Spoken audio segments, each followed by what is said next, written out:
Welcome, welcome, welcome, everybody. I'm sorry I'm a few minutes late.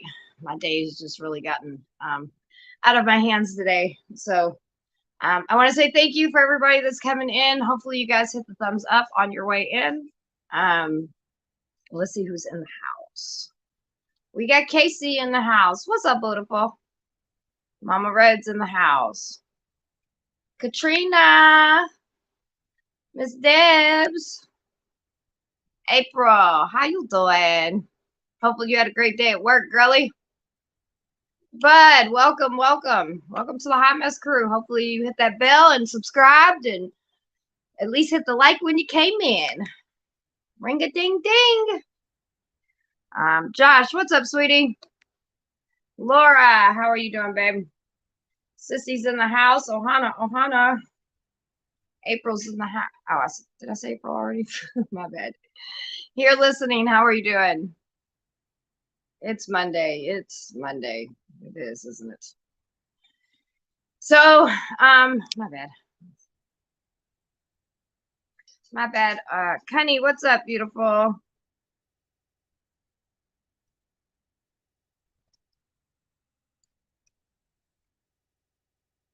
Get everybody. Here we go. I don't see Pat yet.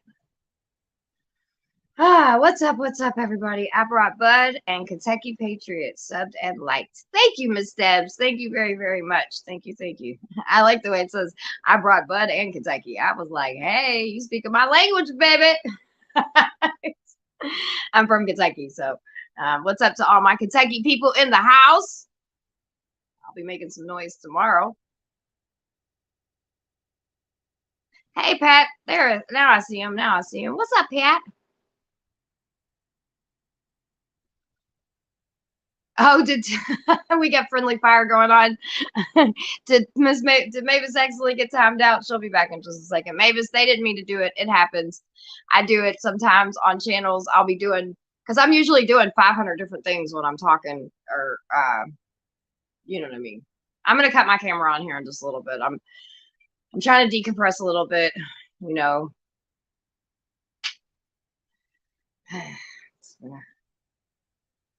Oh, it's okay. It's all right. It's not a big deal. She'll be back in.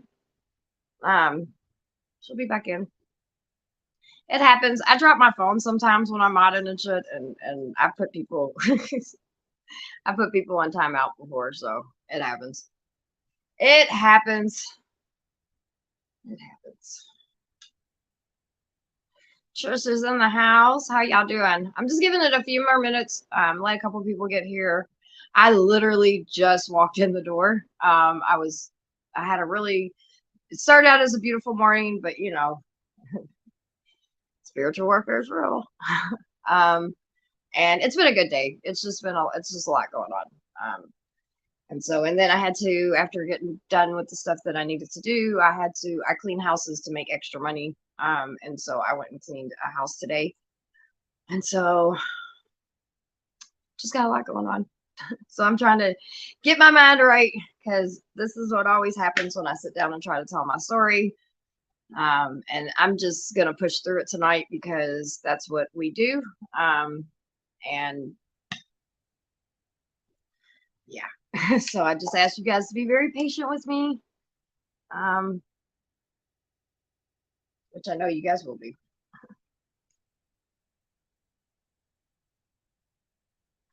Y'all get y'all's drinks. I will let you guys know now. I will take questions, but it will not be until the end. So I'll probably move my chat over so I don't see any of the comments.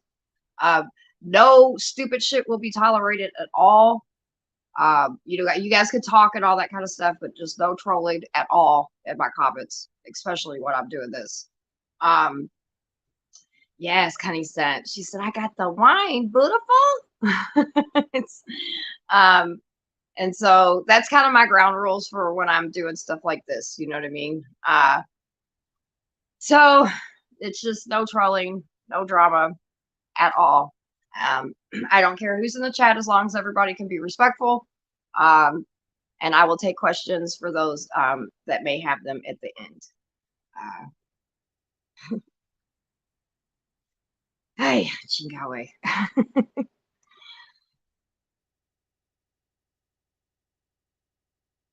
So what do you guys? Do you guys have a good day? You guys have a good day? Hopefully everybody had a good day.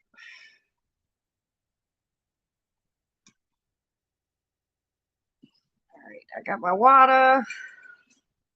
I got my Schmizzokes. What up, everybody? I literally, as you can see, I just came in the house. I still got my hoodie on and everything.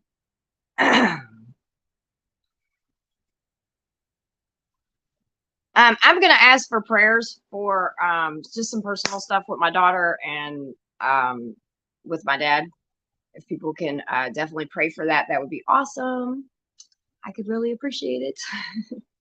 I believe prayers. Mavis, they didn't mean to, sweetie. It was a complete accident. When you mod, sometimes it happens. So it was not done on purpose at all. At all. Mavis is like, what the hell? What'd I do?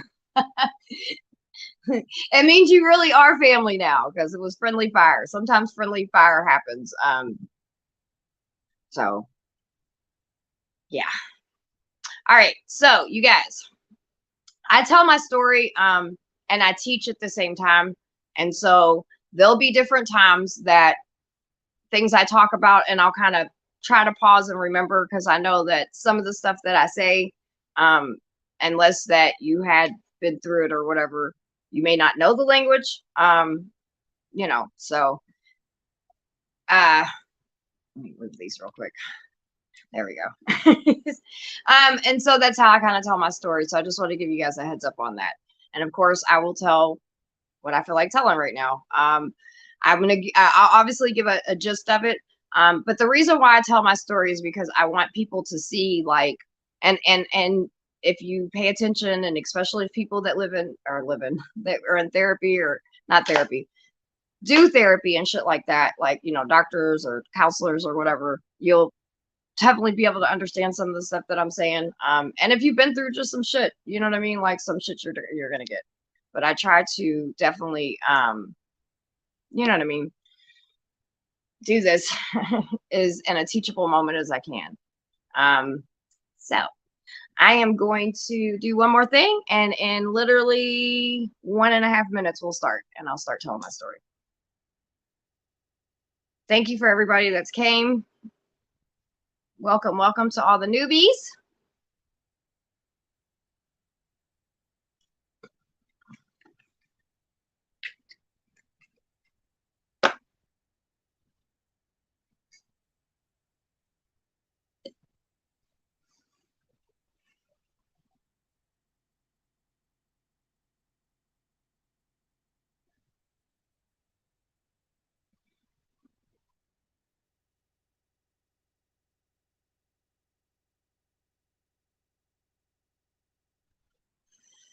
All right. First of all, I'm going to pray because I always pray when I tell my story, or at least I try to. And today I need it. So I'm going to go ahead and pray. Father God, I just thank you for everything that you've done in my life. And I thank you for the trials and the tribulations, because at the time I didn't understand any of them, but I also now understand that it helps other people to understand and to possibly never get wrapped up in some of the shit that I got wrapped up in. And Father God, I just thank you for everything that you do. I lift my whole family up to you in prayer. And I glorify your name in everything that I do. In Jesus' name I pray, amen. All right. Let's do this.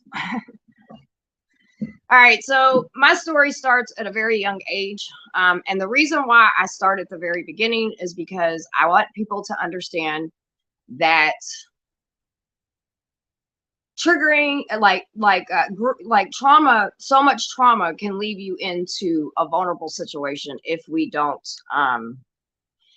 get kids help, right? And so, as most of us know, because a lot of us have had things that have happened to us, and so when all that kind of stuff happens and it doesn't get treated, no one acknowledges it, nobody helps you with counseling or anything like that, all of these things took in play for me becoming the perfect victim. And it's, you know, because a lot of people will be like, is it just one thing? Is it this? Is it that? No, it wasn't. There was a lot of different things that happened to me throughout my life that led me into the situations that I became very familiar with. And And a lot of people don't understand, you know what I mean? Like I kind of was talking about this morning because I couldn't sleep. And you know, I was talking talking to a couple people that's from Chicago, which is my old stomping grounds, and you know what I mean? Like there's times in my story I'm a victim, and then there's times in my story I'm not, you know. And sometimes I got myself into some shit, you know what I mean? But and I'm not no therapist or anything like that, but I genuinely believe that anybody that has a crazy upbringing, um, I don't really know how many choices and things that you get, right? I mean, you may have those choices, but every decision has already been groomed in certain things. You know what I mean? So that's just kind of my opinion on it. That's just for me and my story. And understand the things that have happened to me and led me into things. That's not everybody's story, right? There is a billion different ways that people can be trafficked. There's a billion different ways that people can get into the adult industry. And so I was trafficked. I was a stripper. I was a prostitute, and you know, all of that. So, and I'll try to do my best to explain, and I'll try to do my best to break down every single thing. I am going through a lot today, so today is very hard. So I'll probably be a little emotional, and that's okay too, because I'm used to that. I get a little emotional sometimes. It doesn't mean I'm not healed. It doesn't mean any of that. It means I'm a fucking human, and this stuff is still affecting me because I'm only 7 years out of everything. A lot of people see the things that I do in my, you know, wherever, and you know, they're just like, oh, you're a badass, but you know, I'm only 7 years out of this, so I'm still learning. I'm still processing my own fucking trauma. I'm still understanding things. So when I tell you all the things that I tell you, I'm not a doctor. I don't have no degrees, but I have experience, and these are my experiences. So anyway, my abuse started at a very young age. You know, child abuse, molestation. I dealt with homeless. You know, we dealt with homeless. I dealt with watching my mother be abused. Um, there's not a whole lot that I can honestly, genuinely remember from my childhood. There are some things that I remember, like, you know, my mom didn't have a lot of money. And, you know, one thing I've realized as an adult is that sometimes there's these things called generational curses. And there's these things that, you know, they just kind of happen, and people do the best that they can. And sometimes we as a society judge them so much. And so I'm not mad at my mother anymore or anything like that. I'm not mad at any of my parents anymore. Um, I have a semi decent relationship with all of them. And I say all of them because I have what I call a, you know, kind of like my adopted family, and then I have my birth family. And so I'm lucky on that aspect. But, you know, my mom did the best she could. She had a bunch of kids. Um, she struggled a lot herself, and she dealt with a lot of abuse. She dealt with a lot of abuse. One thing my mom taught me was to never give up, and to stay strong, because regardless if I think she made the right decisions or not, my mother's a fucking warrior, and my mother's still alive, and my mother's strong as fuck, and I respect her for that. And so, you know, when I was a young girl, all this shit happened, which led me into, like, when I went to school and stuff like that, school just wasn't a thing for me. It never was the, you know, oh yay, I'm going to school type of stuff. When I was in middle school and shit, like, I was always fighting. You know, I grew up, like I said, in a very toxic situation. At one point in time, I know we ended up, so I was born here in Kentucky. I was born here in Louisville. But I was, you know, we moved to Chicago very early on. And I remember, hold on one second, y'all. My dad's texting me.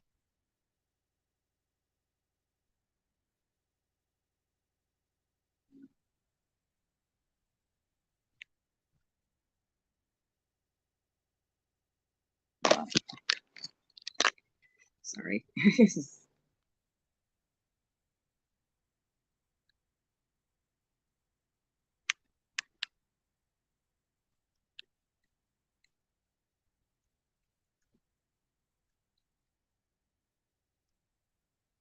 My dad's having surgery tomorrow, so anyway, so I grew up, like, you know, whatever. So I remember we moved up north, and my mom got in a pretty crazy relationship, and the man hurt my mom a lot, like hurt her really bad. She ended up on life support. I was the oldest daughter, and there were things that I seen that night, you know what I mean, that fucked me up for life, I guess you could say. And I didn't think my mom was going to live that night. She did. She got to the hospital, and long story short, like, it was such a serious situation. The feds literally came into our schools and got us out of schools and moved us back down here. We ended up going into a shelter called the Haven House. I stayed there many times when I was a child, so I was familiar with it. And we stayed there until, you know, we got approved for some projects or whatever in Indiana, and we stayed there. I was a very angry person. I was a very angry girl, because there was all, you know, there was abuse, there was molestation, there was all kinds of shit that had already happened to me before we even got there. So I was a very angry person. And sometimes victims, what they'll do is they'll shut all the way down and they won't talk to people or anything, or sometimes they become very aggressive. And I was one of that. I mean, I'd always get in fights. And so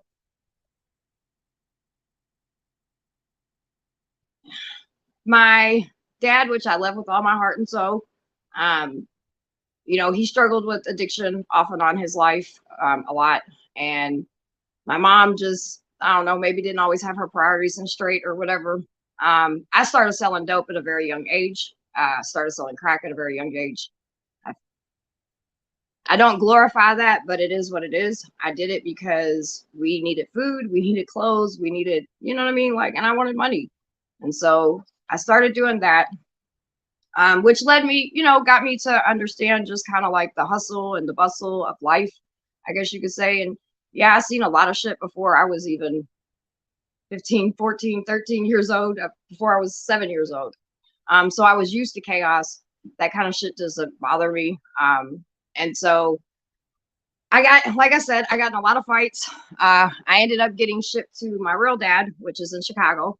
And he did the, you know, same thing. He did what he could as well. But again, I was a very angry person. My dad did try to get me therapy once, but the lady like just blamed my parents for everything. And at that point in time, I wasn't hearing any of that. So I didn't want to do therapy no more. I think really my biggest issue with therapy is my dad. My real father is a big time like doctor, like for the head and shit. And so maybe, you know, now that I look back at it and I'm an adult, maybe, you know, the whole therapist thing kind of like, you know, because I mean, I had resentment towards my dad. I had resentment towards my mom. So I was like, fuck all that. I tried to do some therapy, went into school for a little bit. I was doing somewhat decent, I guess you could say. I ended up running away one night because me and my dad had got into it. My dad's never hit me before in my life, and he got really upset that night, and I was being a fucking ass, and he smacked me, and I bounced, because I just felt like my one safe place was now yet another person putting their hands on me. So I ran away. He came out looking for me, but there wasn't no finding me. I went to a payphone. Just to show you how old I am. I went to a payphone and called, because I have safe people. That's what I call it, through my life. And my friend's aunt, she was kind of a safe person for me. And so I called her and I said, you know, I just left my dad's house. He hit me. I was like, can you come get me? And she was like, yeah. Now it's wintertime in Chicago. I had a hoodie on. I had baggy pants on. You know what I mean? I'm this young kid at a payphone. And before I could hang up the receiver, someone put a pistol to my back and put me in a car. They took me to an abando, which is a house that ain't got shit in it. There was a mattress and some other shit in there, and I was raped for a while, very bad. I was cut with a knife around my vagina area. And yes, I'm going to get very graphic because you guys need to know what the fuck is really going on out here, and not these bullshit things that people, the TV and shit and movies try to feed you. Like, this is what kids are going through right now and have been going through for a minute. Um, they pissed on me. They beat me so bad. They dragged me through feces. Now, mind you, I'm a little girl. I'm being raped. This is not a trafficking situation. This is a rape situation. A really bad, brutal rape. Imagine, like, I used to tell people all the time that it was like magic and everybody just went to sleep. But I know now that God was working in my life long before I even knew or understood who God was. And so the door, like the front door or whatever, I was able to get out of it. And I ran into a car. There was a man sitting in his car, warming his car up to go to work. And I jumped in his car and I screamed, "Leave now or they're going to kill us both." I'm naked. I'm bleeding. I'm beat to hell and back. This man takes me, he gives me a coat and everything, and he takes me, I don't know who he was. I remember his face. He was an angel that I believe God put there for me that night because I would have died. He takes me over by this gas station. We were like, you know, across the street because I'm like freaking out and shit, and there's cops over there. And I'm just gonna be honest, I didn't have him take me to the police because he's a black man, and I did not want them to think that he did that to me, because he didn't do that to me. He actually helped me. And I just know back then, especially, I mean, shit, it's the same way even now. You know what I mean? A little white girl, all beat up, bruised, and all this other shit. You know what I mean? So they take me to the hospital, to where I was re-victimized again. I was actually said by doctors, like, you know, what were you at a party gone wrong? Are you fucking kidding me? I was a child. I don't give a fuck if I was at a party gone wrong or not. No child walking or being brought into an ER that is cut and beaten and all this other bullshit. Like, that's nothing anybody should ever say. So if you're in the hospital field, like, have some empathy, right? Because that made me not trust anybody. I mean, I already didn't trust anybody any fucking way. But that damn sure made me not want to trust anybody. The hospital kept trying to get a hold of the adults that were, I guess, on my file or whatever, and couldn't get a hold of anybody. Finally, my aunt, which I refer to her a lot as my ma,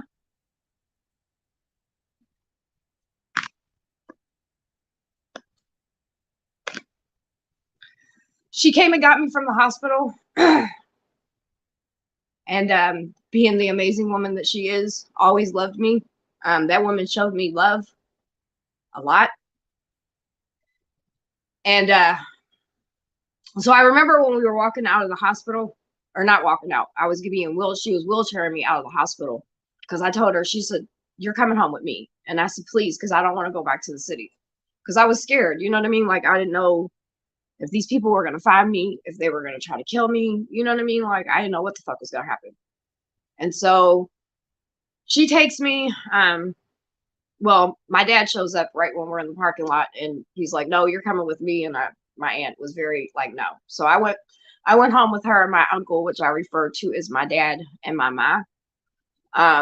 And so they gave me this big old bag full of pills, right? And they said that, you know, it was pretty much just like, here's some fucking medicine, but I ain't get no help. Nobody really did much. My ma took care of me, obviously. I had to have help get back and forth to the bathroom because of where I've been cut and beaten so bad. I couldn't walk by myself. So it took me a while to get all that back together. And again, this is not a trafficking situation. As fucked up as it is, it's not. And so I became even more angry. I became even more like, fuck people, fuck men, fuck everybody. And I became more harder.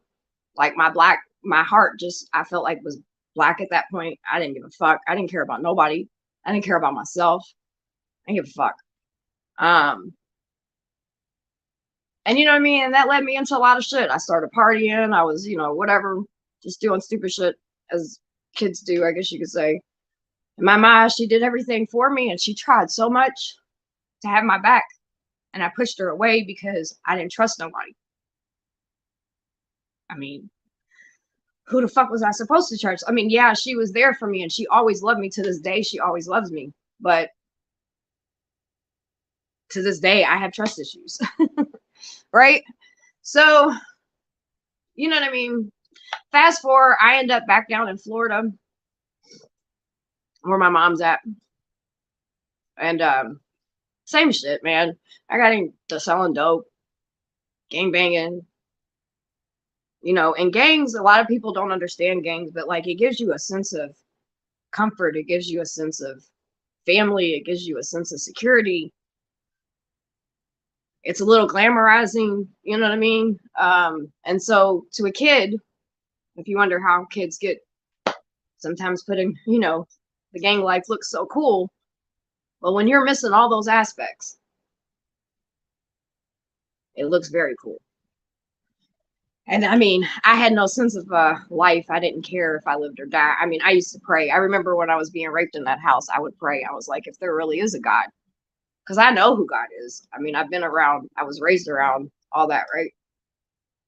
I pray that I wish I would die. So I think I tried to commit suicide once when I was younger or whatever.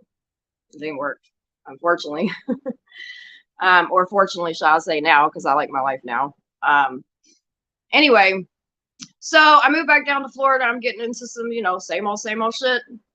I mean, I'm giving everybody what they speak over me all the time.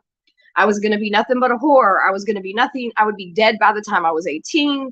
I was just like my mother. I wasn't shit. I was stupid. I hate the word stupid. I was stupid, stupid, stupid. That's all I ever heard, right? So I gave everybody what the fuck they want. I mean, if you're going to keep telling me this is who I am, then why should I disappoint you? Right? That was my mentality. So one day I'm at a grocery store and this guy comes up to me and he's like, hey, what's up? Da da da da da. He's like, you're really pretty. You know, you're absolutely gorgeous. I got a place that you could work at. And I was like, well, where's this place at? He's like, it's a club. He was like, you could strip. He's like, well, he said you would be an exotic entertainer. Made it sound real good. And so I was like, fuck it. I was like, I don't care. I mean, you know, my soul had been ripped out of me so many times. I gave a fuck. And I got to thinking about it and I was like, well, I'll have control. This is what I'm telling my mind.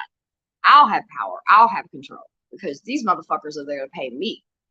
I'll take their shit. I don't give a fuck about them. I don't give a fuck about their family. Again, I'm being transparent. So, and I can't see your all's comments right now, but I'm just letting you all know I'm being transparent. So don't judge me. And if you do, I'll pray for you. So I didn't give a fuck. Started working at the club. I made a lot of money. I made a lot of fucking money. And like when I was thinking about it in the beginning, I was like, well, here I'm out here selling dope and shit. I was like, well, at least this is legal. So I'm not breaking the law or anything. Like, this is what I'm telling myself. And I go in and I make big money. I make big bread. Lots of, I'm talking about thousands and thousands of dollars. I've seen lots of money pass my hands. And so, again, you hear child abuse, you hear all these different things. These are the things that are leading me up to walk right into a gang, walk right into the adult industry. So, and nobody sit there and told me like, you know, hey, fucked up shit can happen to you, da da da da. Which, I mean, in all honesty, I already knew what could happen to you because it had already happened to me. So I didn't care what else happened to me. I was just praying next time something happened to me, maybe they'd kill me. And I'm stripping and everything like that, whatever, get my bread. And I remember this dude comes in, comes in all the time. He starts seeing me. He's rapping my fucking stage with literally hundreds and fifties, right? He's bringing me flowers. He's, you know, never getting a dance from me or anything like that. He's like, you know, you're better than this. You don't need to be here.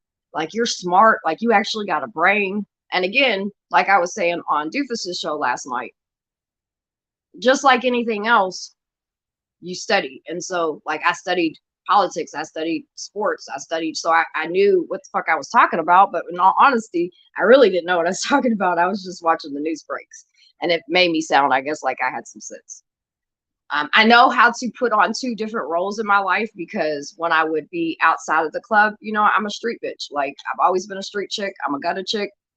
I love how I'm from, where I'm from, and I appreciate everything I went through because it made me the woman I am today. But in the club, you know what I mean? I had to be proper. I had to be all this stuff, right? So I meet this guy, and he's just like, man, he's like, I'll get you up out of here. I can do so much, you know, you can do better than this.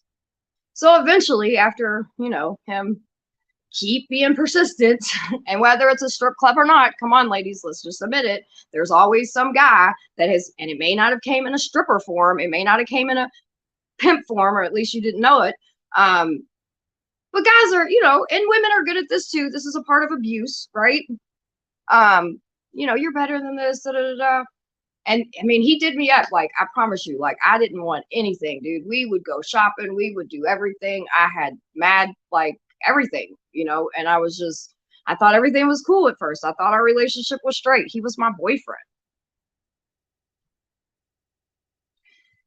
Now, my boyfriend's so dope, not a big deal to me. Everyone I've ever known my whole life and myself has sold drugs. So I was like, okay, well, you know, at least he makes money. And he tells me one day, I want you to go to this hotel. I need you to go handle something. I'm thinking I'm going to go pick something up. I'm being all the way transparent and honest. I thought I was going to pick up some dope and just bring it back, or pick up some money or something, right? When I walked in that hotel room, I was beaten and raped. And I was told, actually, I was laughed at and told, I bought you. I can do whatever I want to you. I went home and I went into the apartment, and I remember telling him, get the strap. This motherfucker just raped me. Let's go get, I'm gonna kill this motherfucker. And he started laughing at me. He said, you still don't get it yet, do you?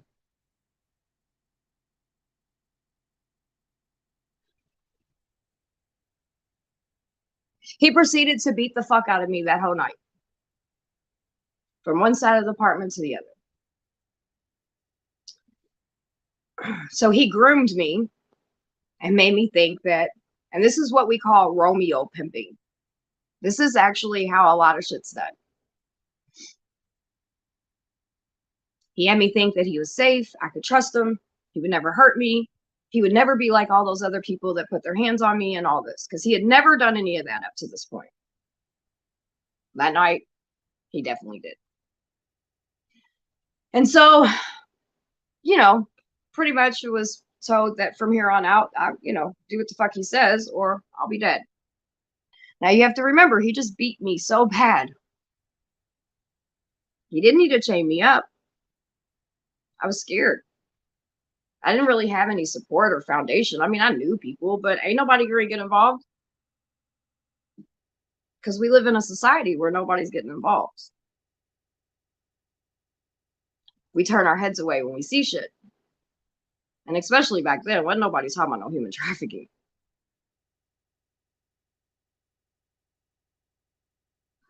So that proceeded to go on for a while,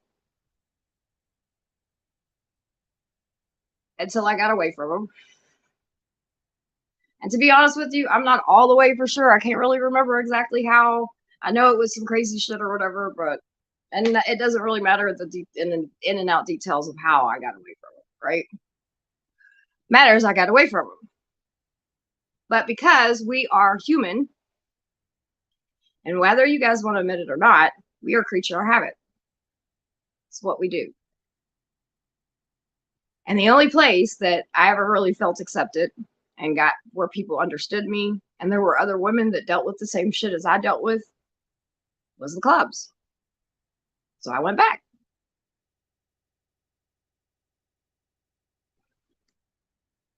By this time, I'm back in Chicago.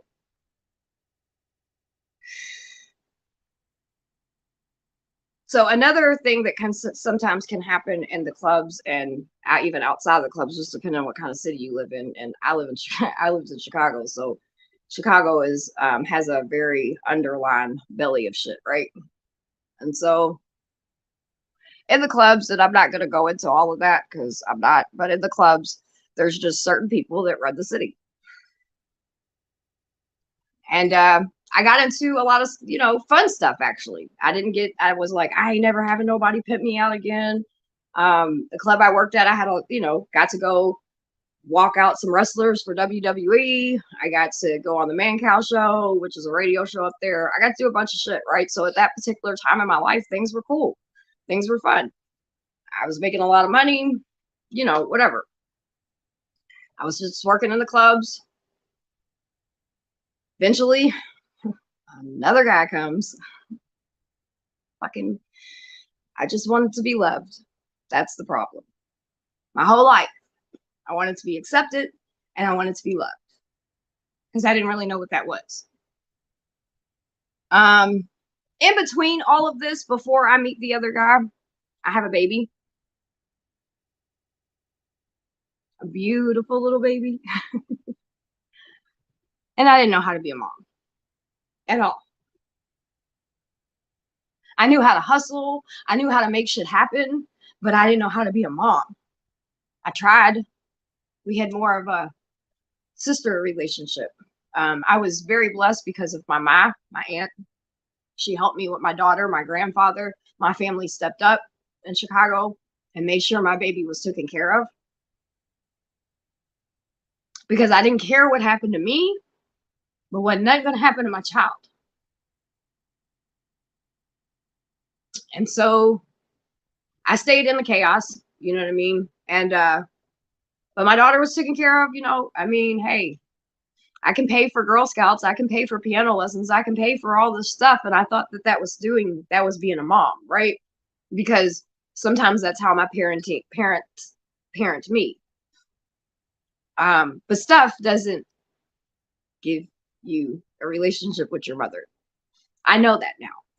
I didn't know that back then. I caused issues in my child that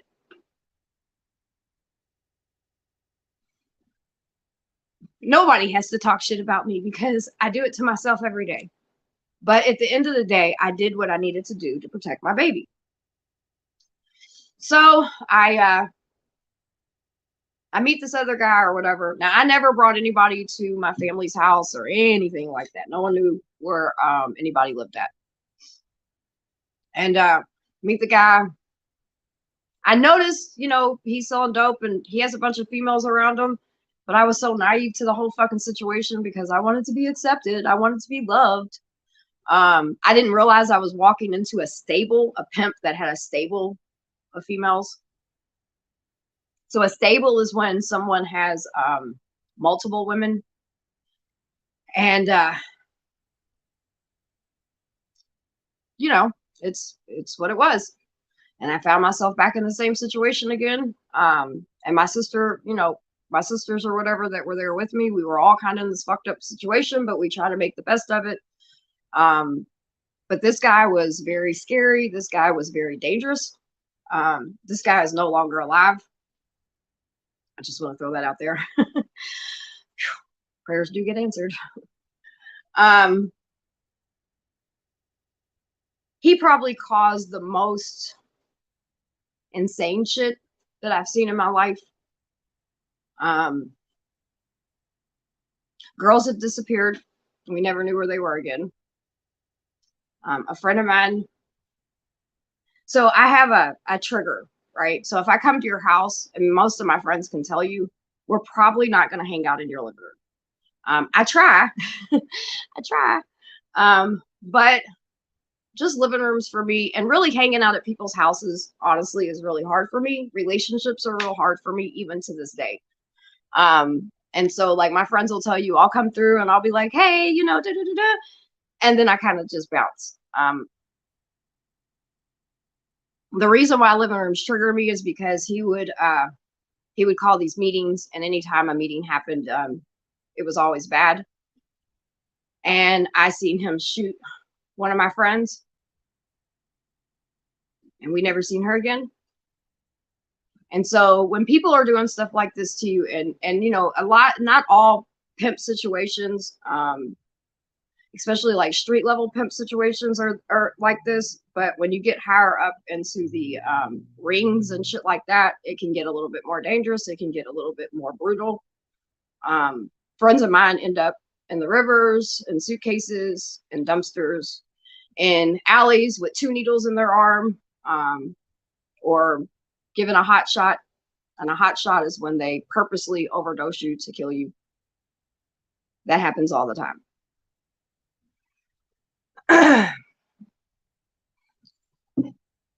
This guy one time, for a form of punishment, dug a hole and put me in it, literally. And then from there, and that was his thing. That was what he did. I don't know what he got off on that. I'll never understand that. But from there, we would be put in a box that he kept. It was a long box, and he would keep you in there as long as he wanted, as a form of punishment to break you. So psychological, I'm fucked. Like, right? Like I'm there's no need to put chains on me. There's no need to tie me up and hold me hostage, because, well, I've already seen what you can do if people don't behave.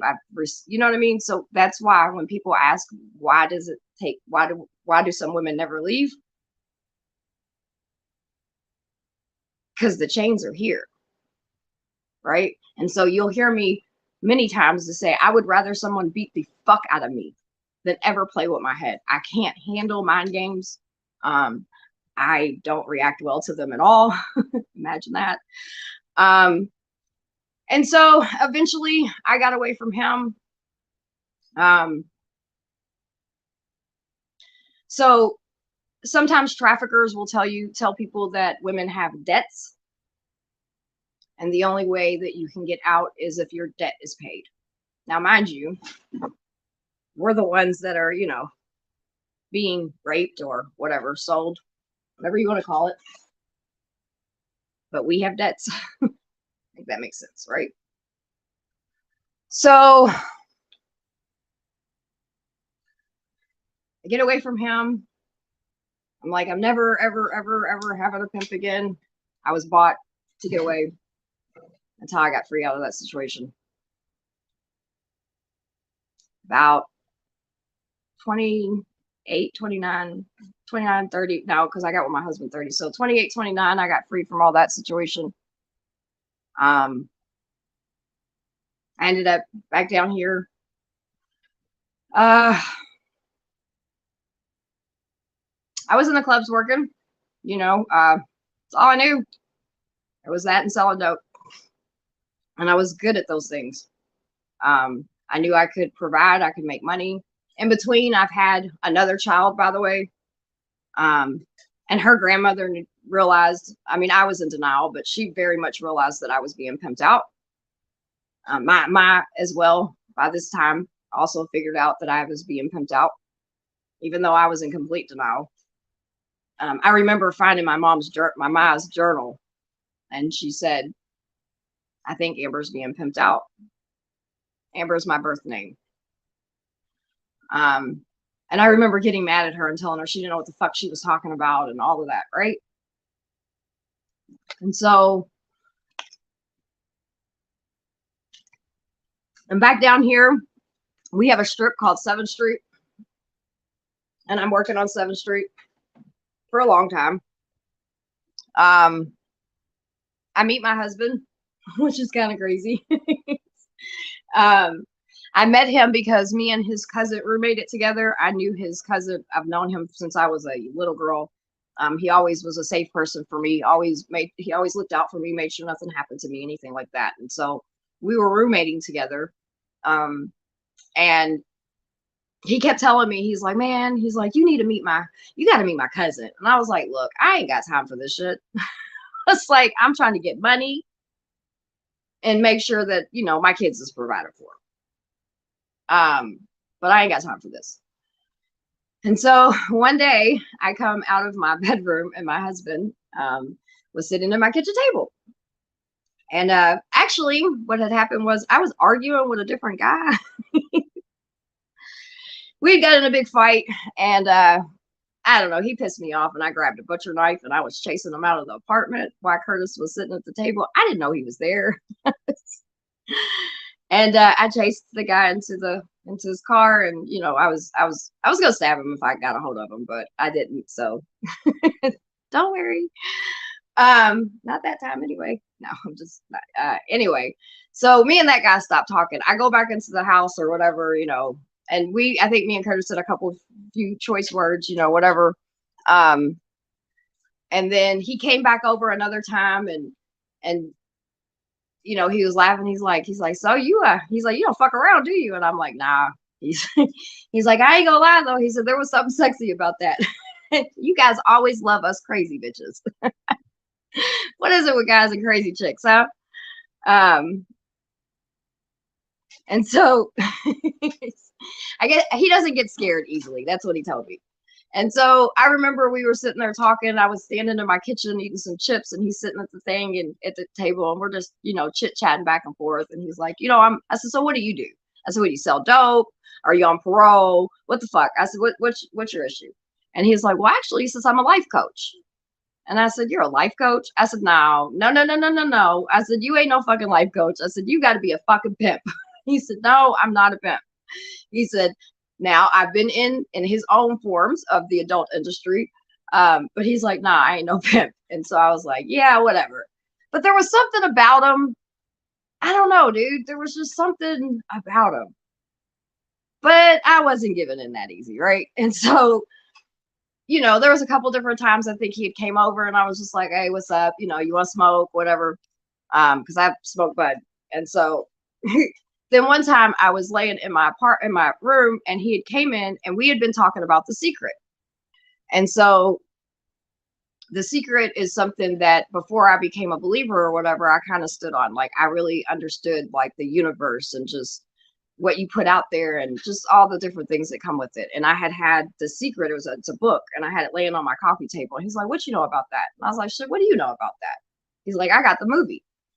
And so he buys me this little DVD, and he comes in my room and puts it down, and I wake up and here's this big motherfucker just standing there, and I'm like, oh, whoa. Fast forward a little bit, my apartment ended up getting broken into. Bunch of shit got taken out of my place or whatever. And this is when we first started talking. I had been over his house, and we came back over to my house to get some shit. And the next thing you know, whatever, apartment was broken in. So we move in together, you know what I mean? I end up moving in with him. Next thing I know, I knew he was a safe person because, so for me, I had never fell asleep with people like that, like trusted people enough. And so I remember we were watching TV, and I crawled up on him. My husband's real big. And I crawled up on him, and I just laid in his chest. And without me smoking, without me popping anything, taking anything, and nothing, I fell asleep. And it freaked me the fuck out when I woke up, to the point where I was just like, what the fuck? But there was just something different about him, you know, like he didn't judge me. I could be honest about the things I had been through. He got it. He understood it because he's also dealt with his own trauma. He's dealt with his own shit, right? He's had his own life experiences. And so, you know what I mean? We just got each other. It was just weird. And next thing you know, he's like, will you marry me? And I was like, yeah. um, yeah, to the point when I called home to everybody and told them, they were all shocked. They were like, what the fuck? You're getting married? Because in all honesty, before my husband, I had no respect for men at all. I didn't give a fuck about any of you. I didn't give a fuck about your family. I didn't give a fuck about anything. All I cared about you was a trick. That was it. That's how I looked at men. You know what I mean? Like, you were, what the fuck could I get out of you? You know? So to all of a sudden have these weird feelings that I had never felt, and all this other crazy shit, it was different. But to say that I was not toxic, Curtis was too nice, you know what I mean? And there were times that I would just go nuts, and I would go crazy over stupid shit, like over little bitty shit. I would lose my whole fucking mind. And I realized, I was like, wait a minute, I'm becoming the abuser. What the fuck is going on here? And you see throughout my story, I take accountability. I don't hide from the shit that I'm not telling you all just the shit that makes me look like, you know, feel sorry for me. Like, you know what I mean? Like, I've been through a lot of shit, and I've done a lot of shit, and I take accountability for my actions, because you have to take accountability for your actions if you're going to move forward and you're going to get any kind of healing. You can lie to everybody else, but you cannot lie to your fucking self. You got to look at yourself every day. And I know what I've done. I know the people that I've hurt. I know the things that I've done. You know what I mean? And so I know the disappointments. I know the letdowns. I know all that I caused. And I own that shit because it's freeing. And it's time to heal and move on, right?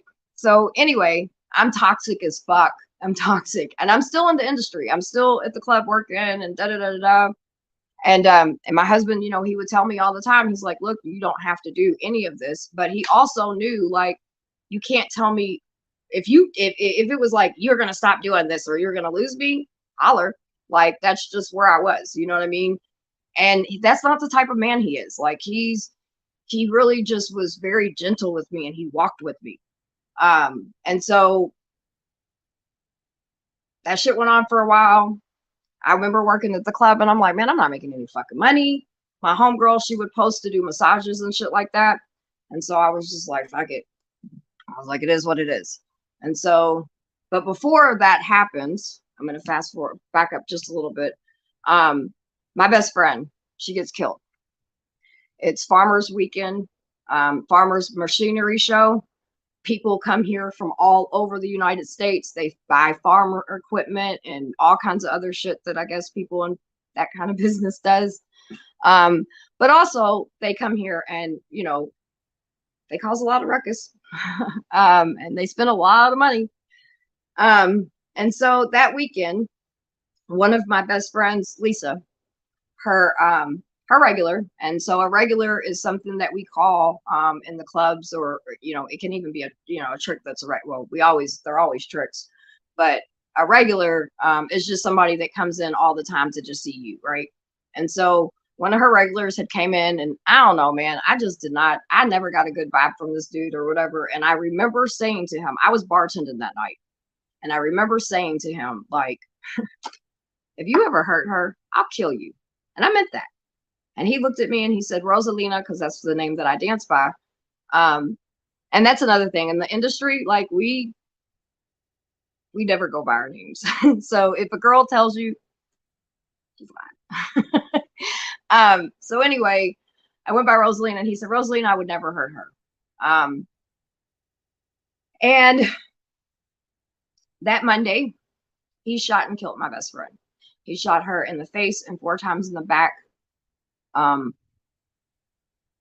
a 357. I remember the night before, we had me and her, and we all went out. We came back to my homegirl's house and was partying a little bit or whatever. And then everybody's like, all right, we're gonna go home. Everything was fine. And then I think someone called me. I still feel like it was a dream, but they told me they talked to me. I don't remember. And they said Lisa was dead. And I remember screaming. And then I remember seeing her car that he had bought her, because he bought her a car.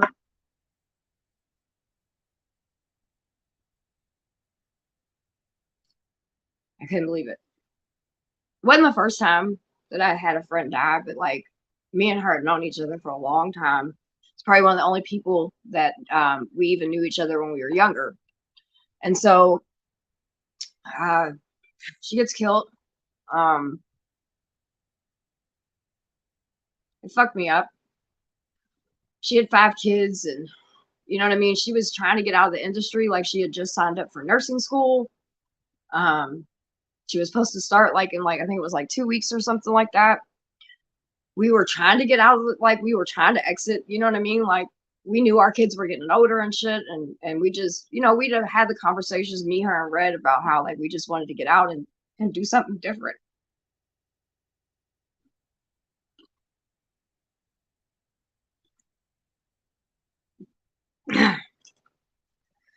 But unfortunately, she didn't make it out. So then we had to go through a trial, which was all over the news. She was killed in Indiana. It was all over the news. And her trial was all over the news. And I remember this dude, he really thought he wasn't going to jail. He thought that we were nothing but whores, and whores deserve what they got. As a matter of fact, while he was on stand, he said if I had to do it all over again, I'd do it again.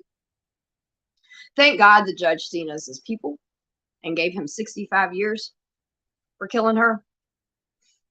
It was her daughter's 16th birthday, and we had to get victim statements or whatever the hell it's called. So yeah, it was a lot. I was following a little bit, you know what I mean? But luckily I had my husband that would keep me grounded during all this, and he would help me, and he would try to help me, like, I don't know, just deal with life. But I didn't really know how to deal with it. And so I stayed in the, you know, still dancing, still doing my shit. Me and my homegirl ended up starting to post or whatever on Backpage. One night I went somewhere and a guy put a 357 to my head. And I'm going to show you my documentary here in a little bit, and you'll understand that more. I'm just trying to get through this real quick. So he put a gun to my head. Now, one thing before Lisa died, Lisa started taking me to these Bible studies.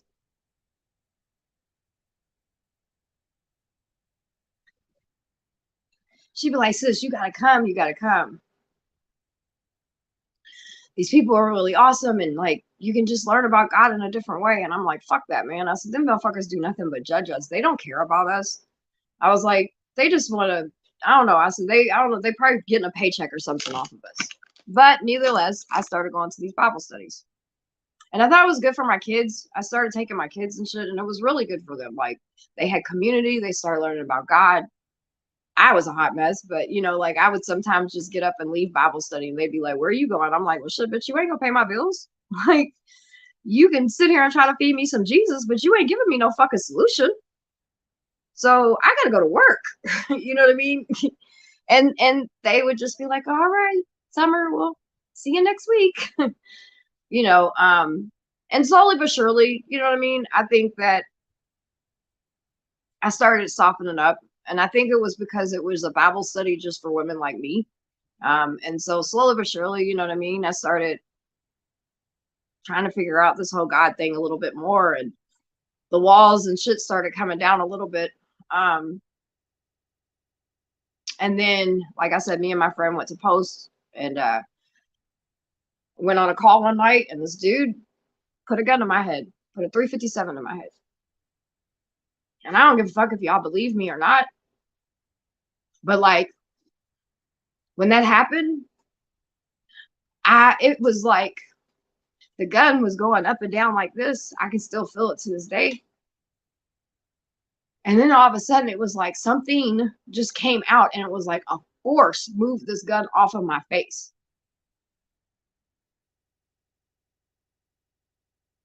And I heard a voice say, leave, but don't run.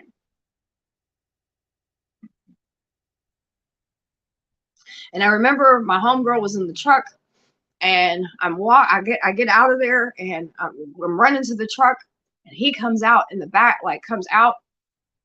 And I remember looking over my shoulder, and it was like this person was trying to lift the gun up, but it was like he just couldn't lift the gun up. It was crazy. It was insane. I know people think I'm crazy for it, but I don't give a fuck what anybody says. I know for a fact what happened that night.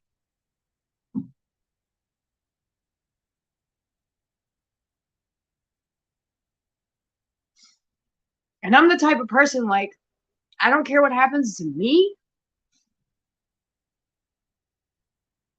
but all I could think about was like my kids and my husband, and like, what the fuck was I doing? Like, this shit ain't even worth it. You know what I mean? And I leave, and I get fucked up. I used to do coke. I got fucking rocked. I'm not even gonna lie, because I was just like, what the fuck is going on? I ain't really tell nobody. Actually, unfortunately, I was scared to tell anybody. I don't know, because it was just crazy, I guess. And I know me and my husband got in an argument one night over some dumb shit, man, like dumb shit. And then all of a sudden, I just blurted it out. Like, that was not the way to deliver that to my husband at all. And I own that. But he had to, you know, like, he had to know what happened. And so he didn't say much to me that night. The next morning, you know, we talked and he told me, he said, I love you. I got your back. You ain't got to do none of this shit. Like, I believe in you. And like, then I knew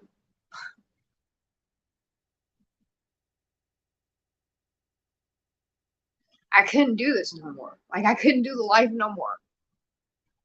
I didn't want my kids to find me in a fucking box. I didn't want my husband to find me in a fucking box for shit that I ain't really, I mean, yeah, we struggle and shit.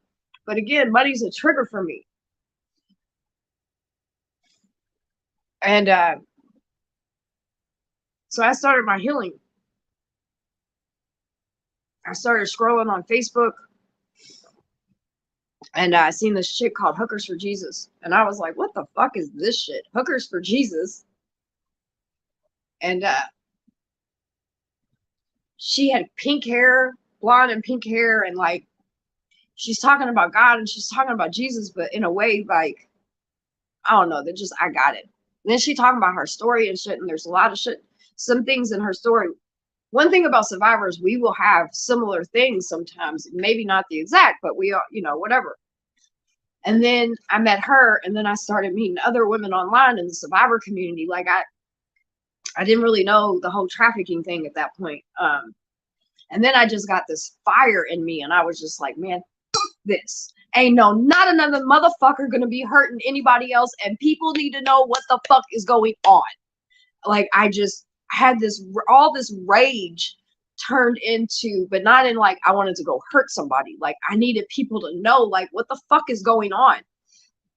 Because so many people, they'll make their little jokes or they'll troll or they'll say whatever, you know what I mean? But you don't fucking get it. Like you don't get it. And we needed people to start getting it because this is not just, you know what I mean? This is happening in a neighborhood near you. This is happening to somebody that you may know. There was a lot of people that were around me that had no fucking idea what was happening to me because I did not tell them. Because I don't care what happened to me. I didn't want you hurt. I didn't want kids hurt. I didn't want anybody else hurt. I didn't care what happened to me. And I'm still like that. I'm still to this day like that. Like I'll go out here and put myself in some fucking dangerous ass situations, but I know God's got me, right? And so I end up getting baptized, um, which was pretty cool. My husband was there and my mom was there. And for once, like I seen, and my mom wasn't perfect.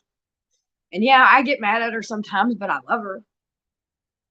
And I could see a sense of relief. Um, because I'm pretty sure she thought she would bury me.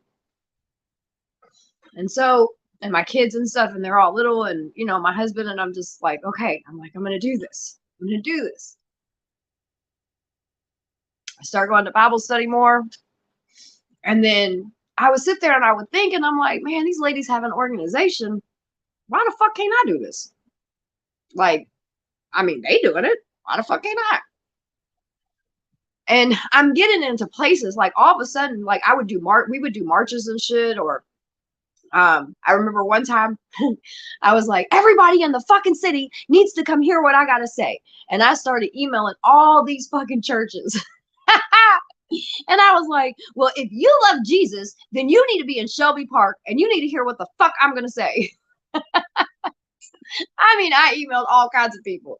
You have to understand, I live in Louisville, Kentucky. Baby, there is a church on every corner. Literally. There'll be a church here and a church here and a liquor store and like there's churches everywhere. And Shelby Park's in the hood. Like it's hot, right?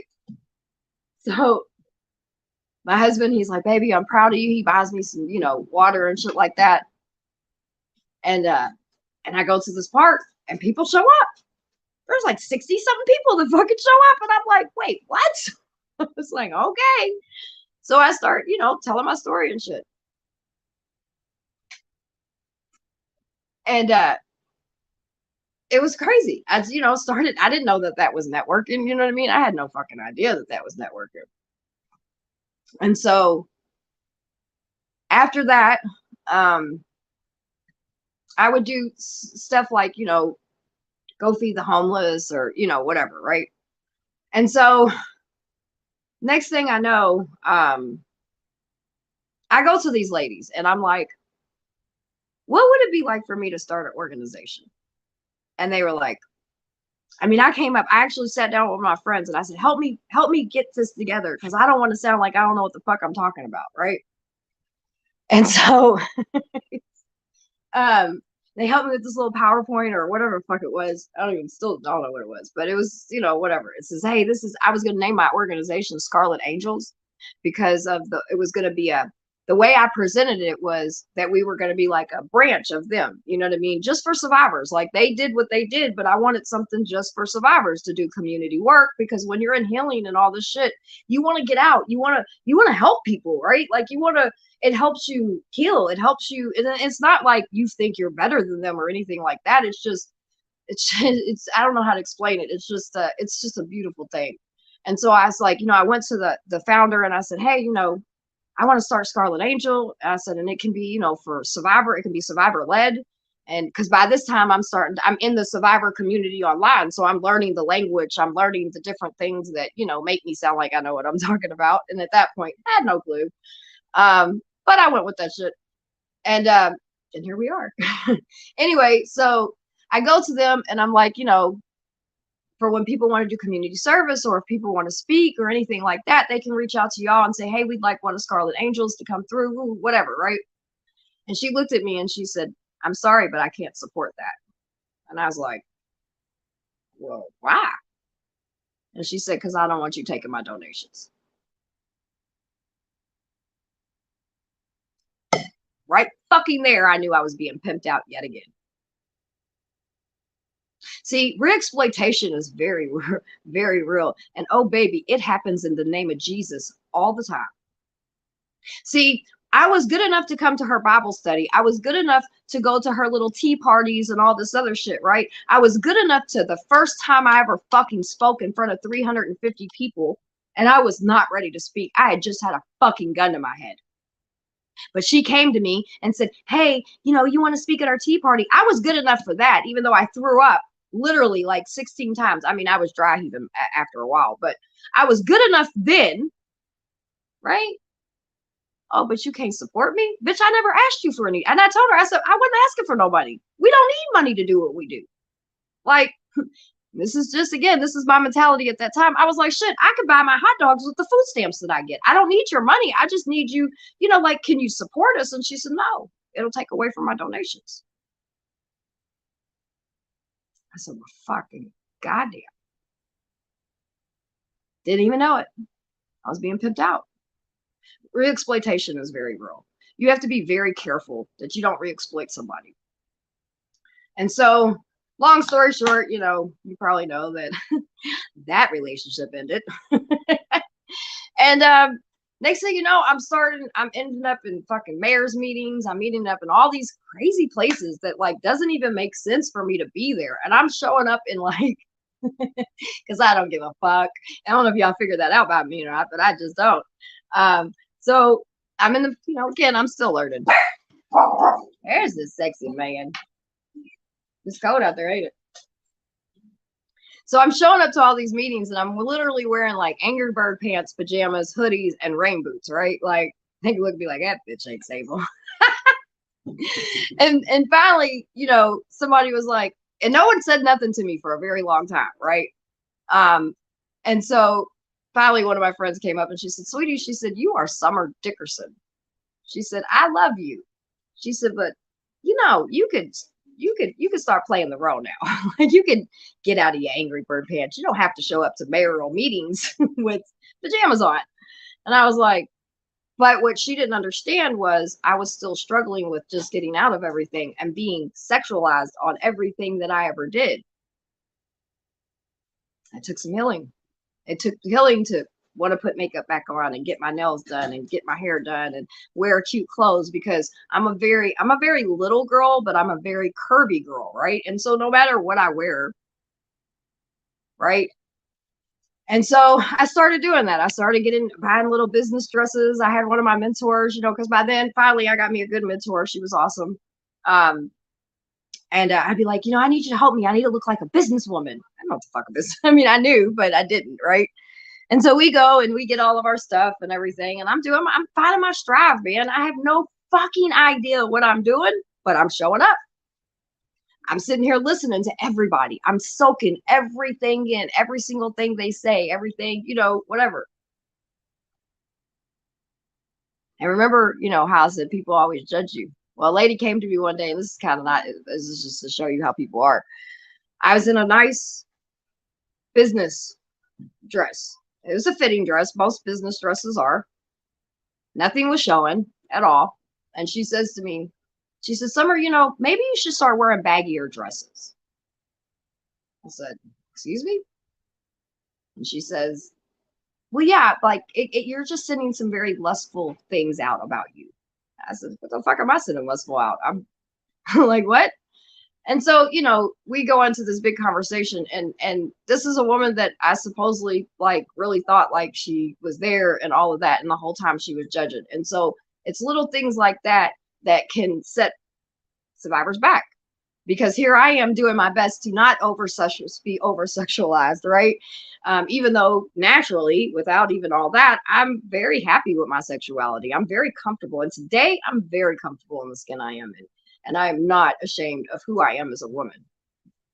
And so that was like the first part of everything. Then I met another set of people or whatever, because I've learned that things are like seasons, man. Shit just changes sometimes. And that's just the way God does things, right?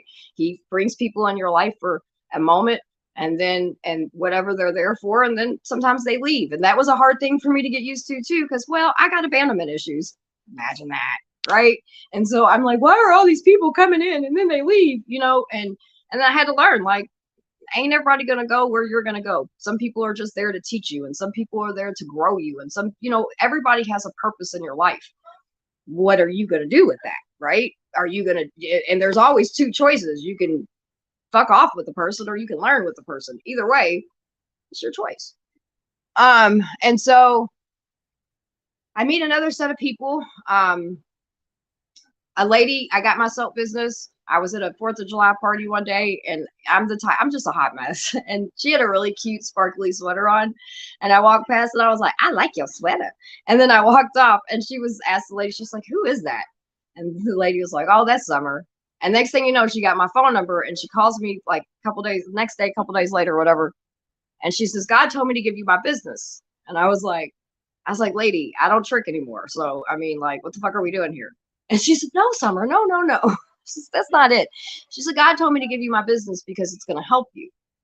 And I was like, all right, are you sick? Like, are you going through some life crisis? I was like, how about this? Let's go out to lunch or something and let's talk about this. I said, because where I'm from, motherfuckers just don't walk up and give you businesses.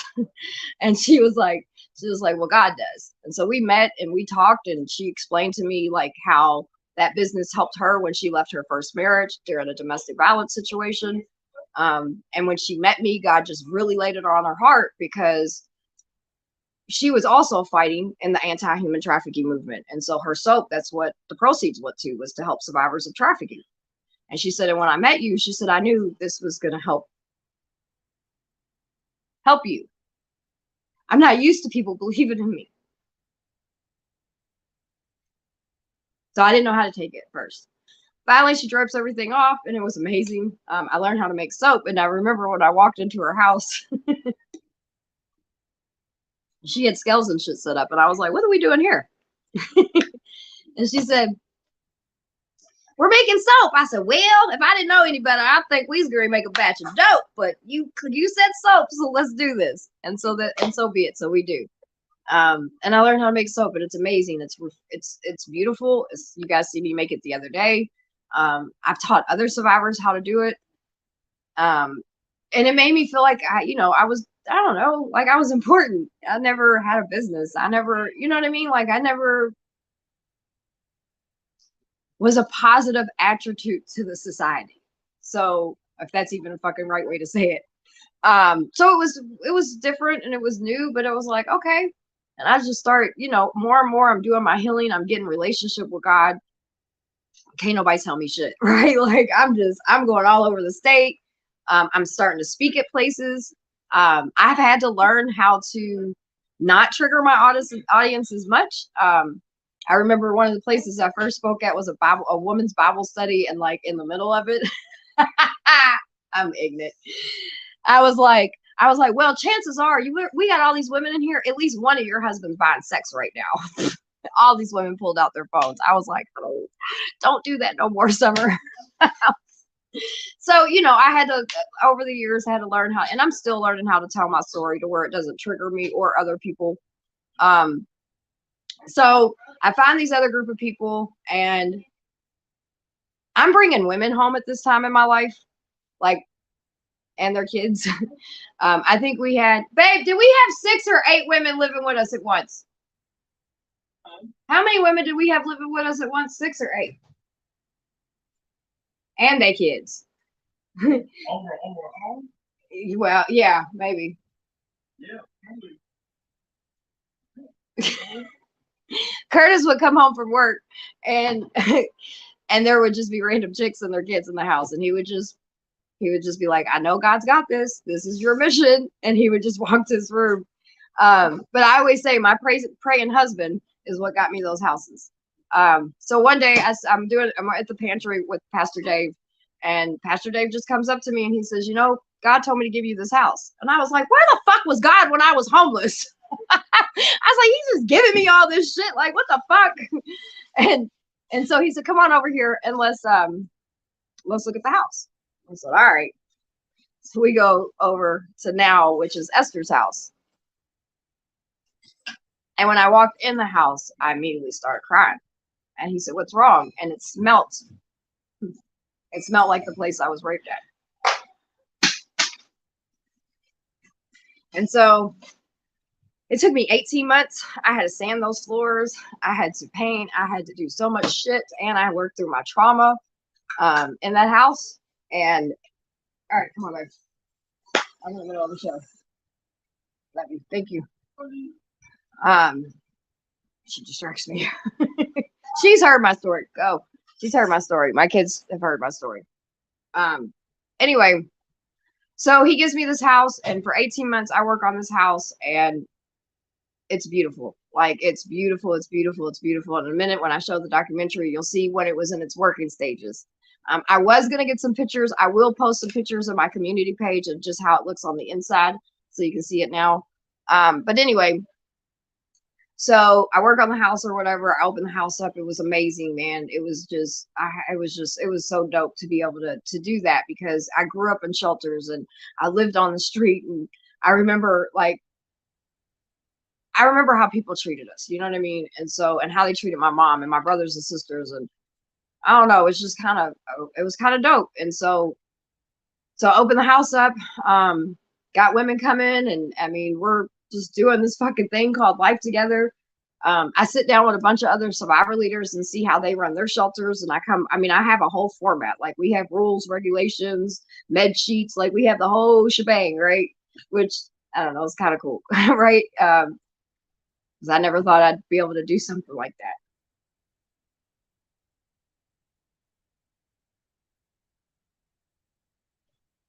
I'll be 44 soon, and I never thought I'd see my 44th birthday.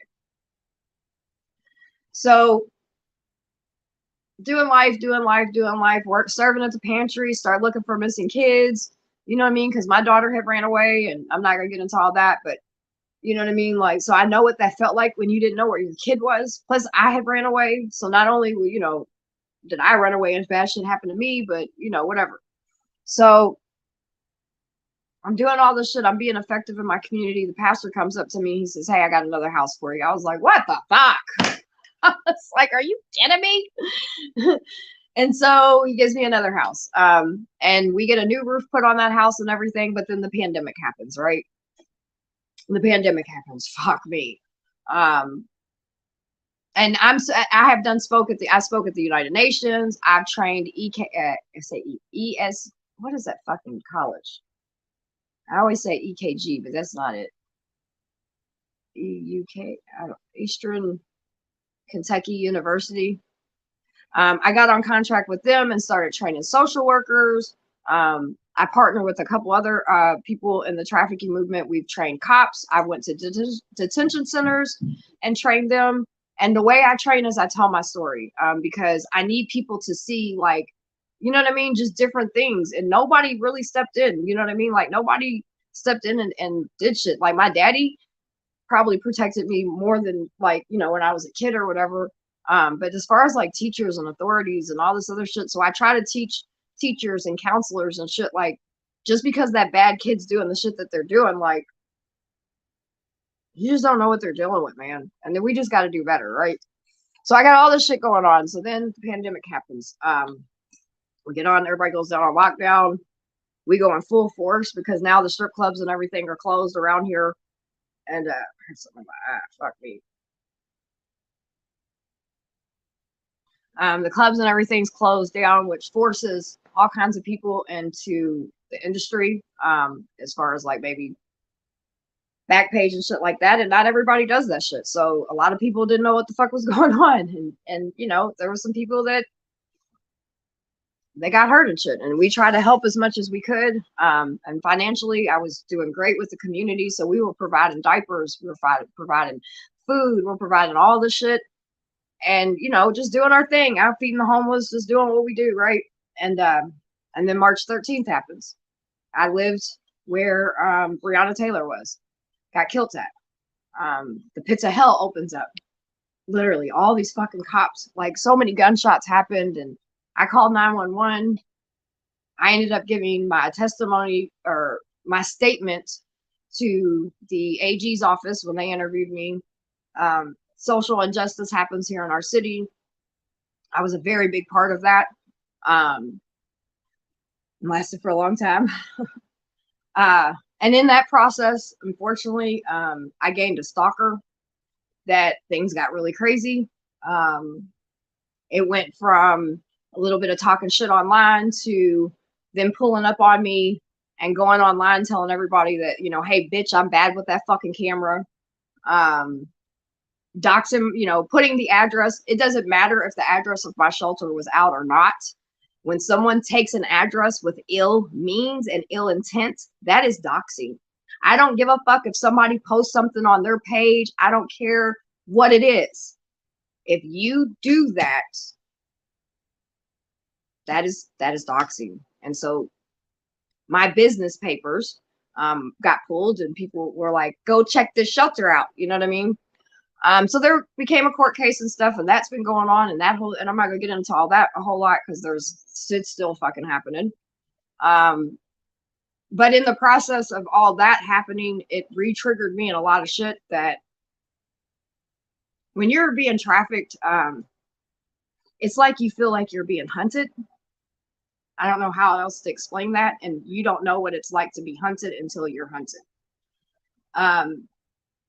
Well, stalking does the same thing. And so it re-triggered a lot of fucked up feelings for me and a lot of shit that I have had to sit down and deal with. And in the process, because it's what I do, I still show up. Last year, I had a nervous breakdown. Everybody watched it online. If you go back and watch some of my videos, I got down to 100 pounds. It wasn't because of drugs. It was because of my nerves, because of my triggers, because of shit that I went through that no matter how healed I get, this is the best it's gonna get, right?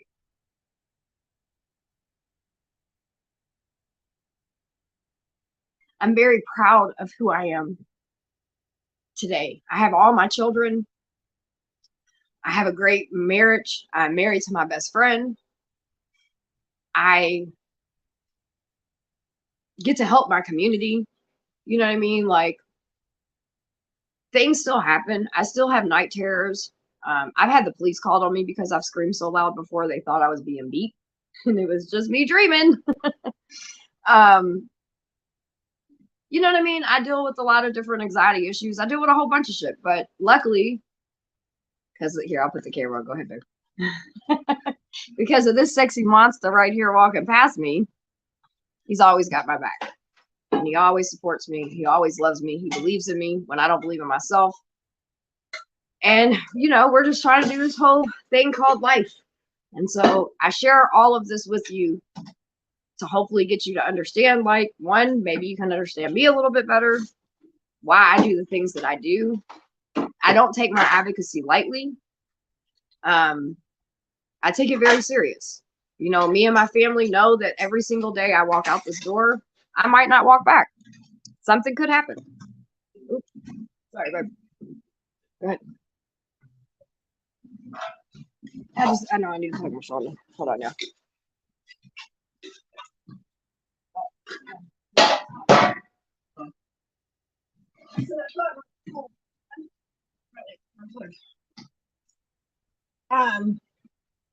I do have a book that I will be doing eventually. I do have a movie that the script is already being written.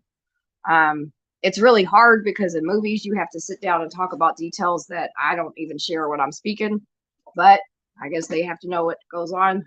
So that eventually will be out.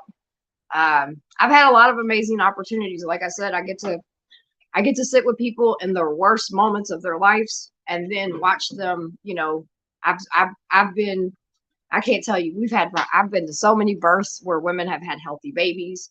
I've been able to stand in people's weddings. I've been able to watch women buy houses. I've been able to watch everything, like everything you could think of. And I've also dealt with death a lot. A lot of my friends get killed all the time. You know what I mean? And it sucks, you know, but we as a society have to let go of these pre-perceived notions of what we think people are going through. And we need to start focus on what's really important, because 90% of the time you've got somebody drowning right in front of you and you don't even realize it. I tell people all the time whether it's in real life, watch what you say, man, because people are listening. You know what I mean? There could be people around you right now that need help, but maybe hear you talking shit about stuff. You know what I mean? And you always want to be a safe person. So Casey, are you around? Do you have Casey or AC? If AC, either one of you guys. I'm gonna go to the comments and look. I have not seen anything. All right.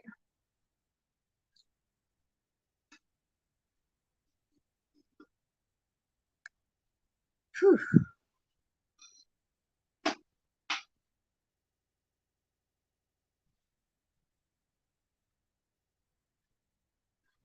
All right, I'm gonna okay. Casey, do you have the documentary pulled up?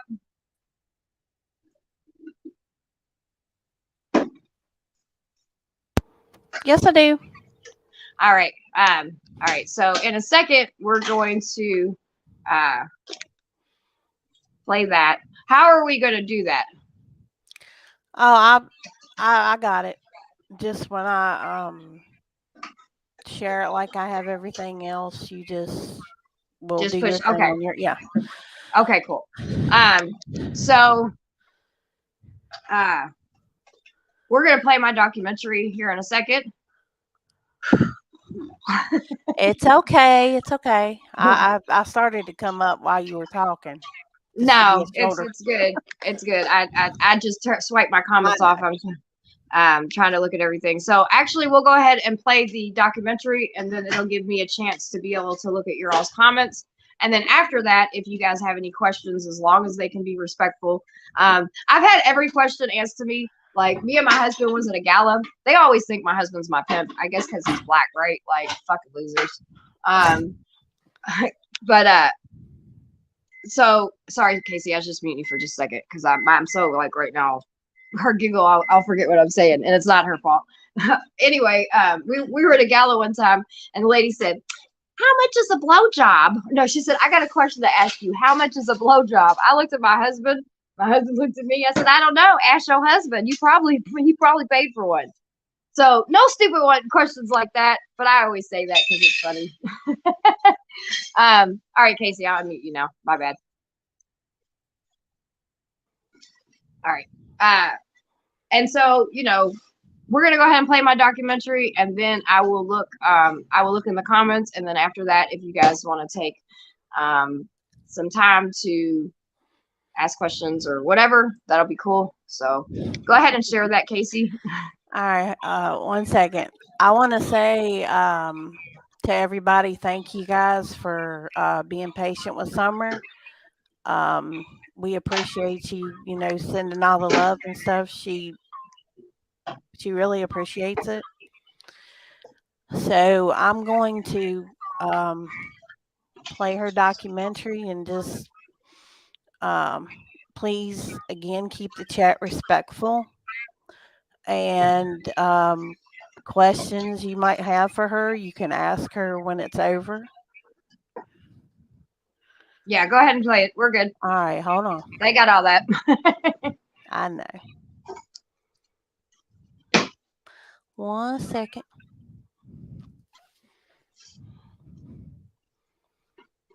Okay, where is it? And hell yeah, She-Hawk, we can all do anything that we set our mind to. And I have my weak moments, and my husband will be like, excuse me, like, get your shit back together. You done survived everything. Like, you got this. And so it really helps having my best friend. And then I have, my hot mess crew, Casey, Sissy, Katrina, Julie, Callie, all them that have been with me through, a lot of my healing. And they helped me get my shit together because I couldn't do everything that I do if it wasn't for husband doing some paperwork and Casey doing this and that. I can go kick a door down and I can do a whole lot of shit. But honey, you want me to sit and do business work? No. But I do run a nonprofit, and I do have a business, so. All right, we good to go? Yes. Okay, I was just letting you talk. Oh, okay. I ain't trying to interrupt you. Hold on. All right, here we go. You got it? Yeah. Okay. Who's this? Oh. All right. So let me press play now.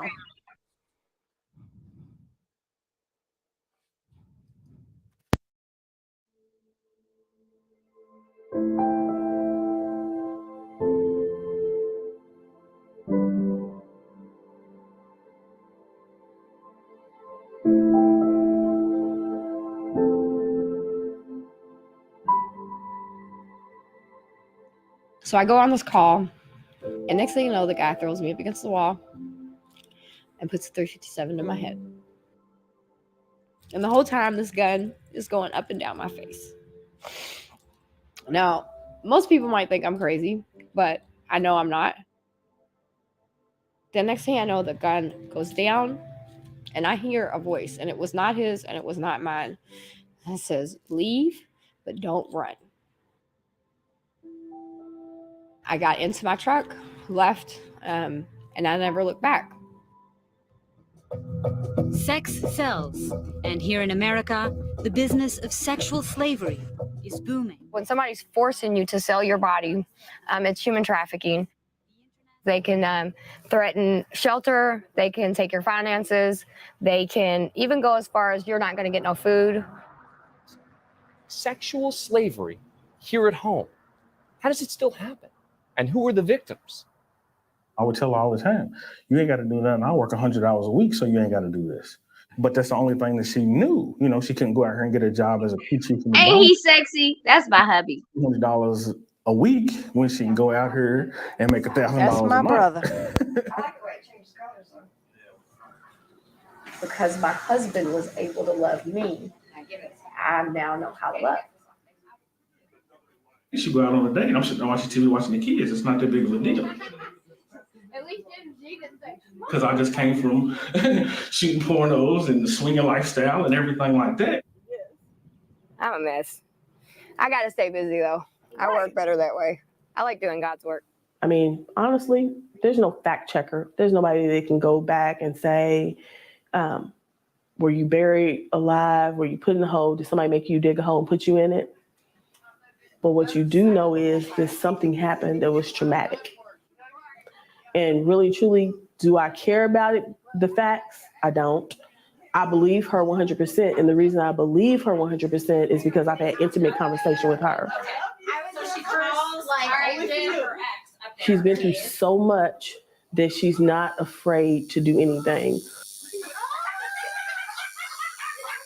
Amazing grace, how sweet the sound that saved a wretch like me.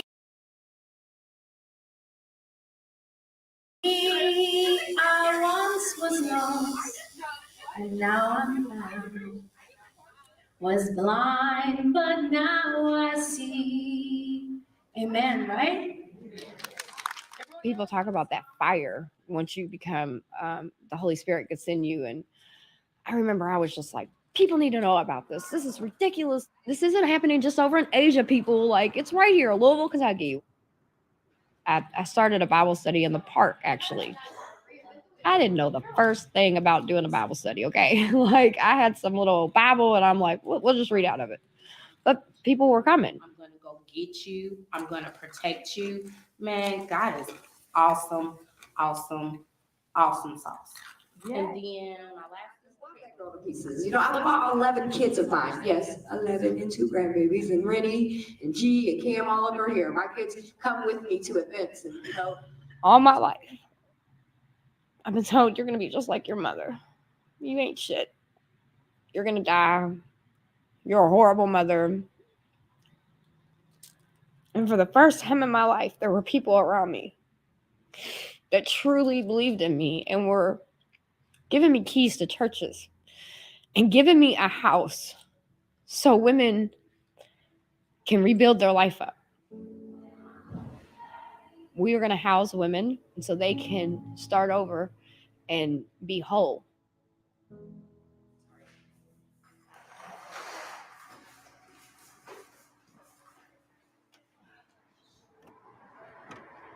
I still try to, help them in any way that I can. And, let's not forget, I'm only 2 years out of this. I'm in the process of healing myself.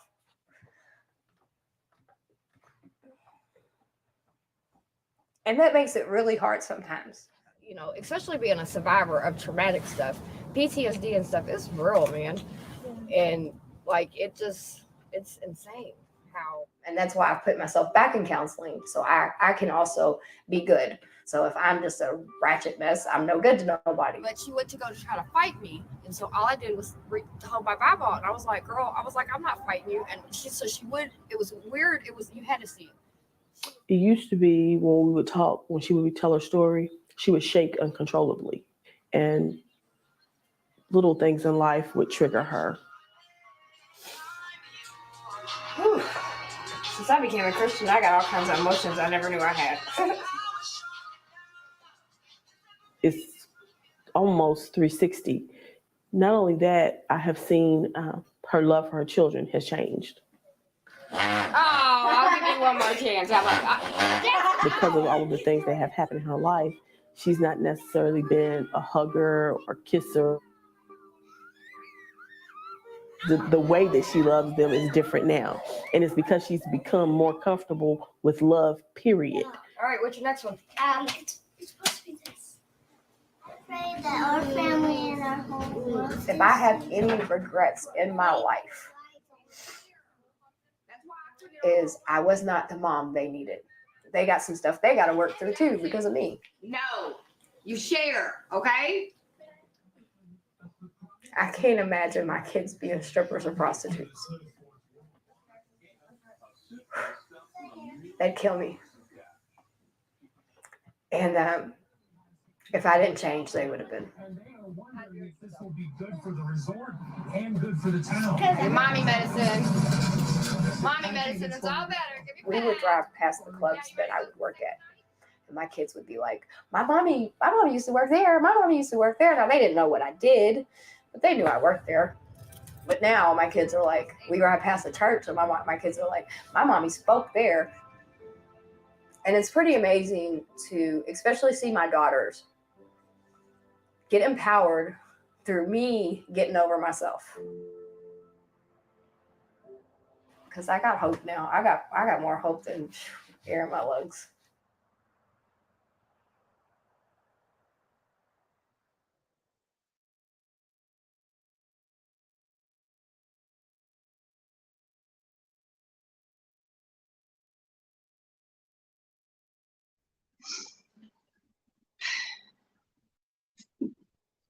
So, so that is my documentary. I'm going to put it in my community section after this. That way people can see it and, maybe closer. If you want to share it with anybody, you can. You have my permission to. You can share this video with anybody that you want if you want to. So what's kind of cool, and I didn't talk about this because I wanted to wait till the documentary. So when I very first started or whatever about the thing in the park, I would go to this park over by my house and I was like, I'm going to do a Bible study. And, and I didn't know what I was doing. You know what I mean? I'm just sitting there and people actually started like sitting down with me and doing Bible studies. And then I went to an event, and so where that church is, I had no idea that there was a church there because that's on 7th Street. That's on, that's where right down the street from the clubs that I worked at forever, right? And so, so the pastor walked up to me one day and he's like, he's like, why don't you start coming here to my church and you can start holding Bible study here? And I was like, are you serious? And so for a year and a half, girls would, even women that were going to the club and work, you know what I mean? They would come and stop, and I would do it right before, like, if they wanted to come, they could come to work. And they could come to Bible study and they can go to work. Like, I didn't care what anybody did. I just wanted people to come, you know what I mean? And we built this whole community of women. And it's pretty amazing, actually. And I don't know, man. Life is just, life is pretty cool. Life has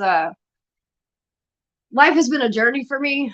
And, most people, when they get out of stuff like this, they take the time to heal and be who they want to be. And, and me, I kind of just got right into advocacy, and that's why I take my advocacy, and everybody advocates in different ways.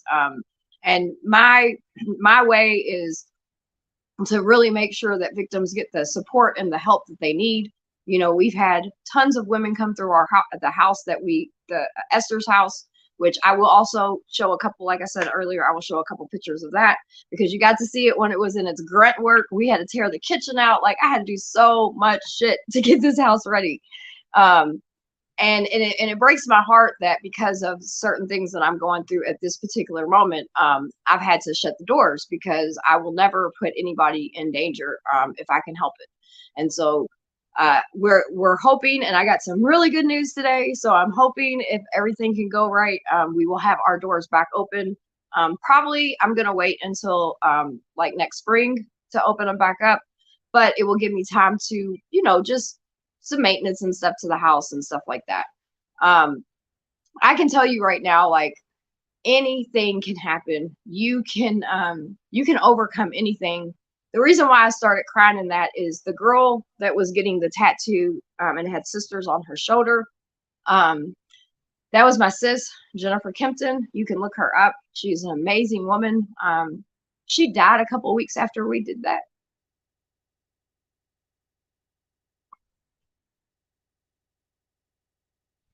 That was my very first conference that I ever put on. Yeah, I actually put conferences on, like big ones. There was no conferences that were being done in Kentucky, survivor led. And what I mean by that is survivors put it on, survivors spoke at it, survivors did all of it. My friend and my sister, Azurdeep Garland, which is in Bowling Green, Kentucky, and she runs an organization called Phoenix Rising. And she had the very first conference, and then me and Jennifer and her and Samantha, all of us were talking, and that's who was all in that hotel room. We were getting tattoos. And I said, hey, I want to do this conference. And the lady that was singing Amazing Grace, that is actually Annie Labette. She runs Hookers for Jesus, which is one of my mentors as well. She came all the way from Vegas and spoke at my very first conference. But Jennifer died like 2 weeks later. But her legacy lives on forever. And so it's still something that I struggle with, because what happens sometimes with survivor leaders is we get right out of the life and we decide to get into the work and do the work. And it's hard on us because we're dealing with our own trauma. and we get in some very dangerous situations. I have helped get victims out of some situations, and it can be very dangerous of what you do. And so in advocacy work, you have to be very, very smart, because not only can you not even purposely, but you can harm victims if you're not safe, if you're not careful. You can harm yourself. You can be killed because of the work that we do. Because when you interfere with people making their money, they don't always like that. And so a lot of us, unfortunately, we sometimes die doing the work. Sometimes we die because of the trauma. But either way, we pass. And so I'm very proud of Jennifer and the work that she did. She started an organization called Survivors Inc. She was actually in the documentary that I played the other night. They were talking about her branding. She has branding. So when survivors sometimes you get branded. I've been branded 6 different times. And what that does is pimps will put, or traffickers will put, their logo or their name or whatever their symbol is. And that way, when you're out on the track or in the strip clubs or anything like that, other pimps or other traffickers can identify who you belong to. So if you think about branding as far as like cows and shit like that, right? Some women actually get branded. Some women get tattoos. And so Jennifer created, because she also had been branded numerous times. And so she created an organization called Survivors Inc. And she's able to give a lot of women freedom. And to this day, that organization is still on and still going and still helps people. And I can tell you, especially out of the survivors I hang out with, like, we not only beat the odds of not dying, but also like just the things that we've been able to accomplish. A lot of my survivor sisters in my pack, we were able to help get Satoya Brown out of jail. We were able to get Alexa Martin out of jail. We were able to pass laws and legislation that is sitting in play right now to protect women and victims. I have survivor brothers that also do amazing work, because this unfortunately happens to men and women. And I know people say, let's focus on the kids, and we definitely should. But also we cannot forget about the adult victims, because, without the right support and without the right help, most of us have children, and we want to make sure that we break those cycles. We want to make sure that, I'm very determined to keep my kids safe and to, show them and teach them a different lifestyle. And no matter how hard you try to protect them, life still happens. But I'm always there for my kids, and I love my children with everything in me. I love my husband with everything in me, and I love the work that I do, and I take it very, very serious. And so I don't share my story for people to feel sorry for me or anything like that. I share my story because I'm not just the only woman this happens to. I'm not the only person that has been through this. And so I share it to hopefully let other people know, whether they ever speak up or not, because there's some people that have gone through some of the things I have went through, and they will never tell about it because society judges you. I've had people, mock my abuse. I've had videos even on YouTube made about how, because I've been raped by police and shit like that. People try to say I'm lying, and people try to, just all kinds of crazy shit that you go through. And so it's very hard for a survivor or a survivor to stand up and speak up about the things that they've been to, because of the culture that we've created in this world. And so I'm hoping, and many of us that do stand up and tell our stories, even if it costs us our life, if it costs me my life, it so be it. You know what I mean? And when you get into this type of work, you have to have that mentality to stay alive. And so, I've been able to do a lot of amazing things. And, at times it's cost me my sanity, and I know that, and I realize that burnout is very real, and I'm learning not to take so much on. And it's hard, because I think a lot of survivors walk around with survivor guilt. And what that is, I know that there's a lot of my friends that will never get to see their children grow up. that will never realize the impact that they made. You know, like Lisa and a lot of my friends, like they're the reason why I do what I do. Yeah, I want you all educated and I want my kids protected, but also I'll be damned if I let them die in vain. Like, and so that's what I do. So that's kind of my story. And so now I will go and look at the comments, and if anybody wants to, you know, say anything, you can. Otherwise, yeah, we'll see.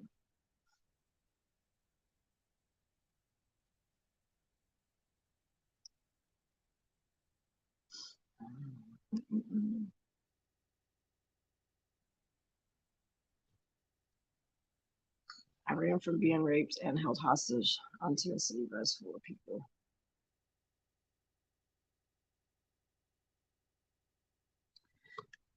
I'm sorry that happened to you, Taurus.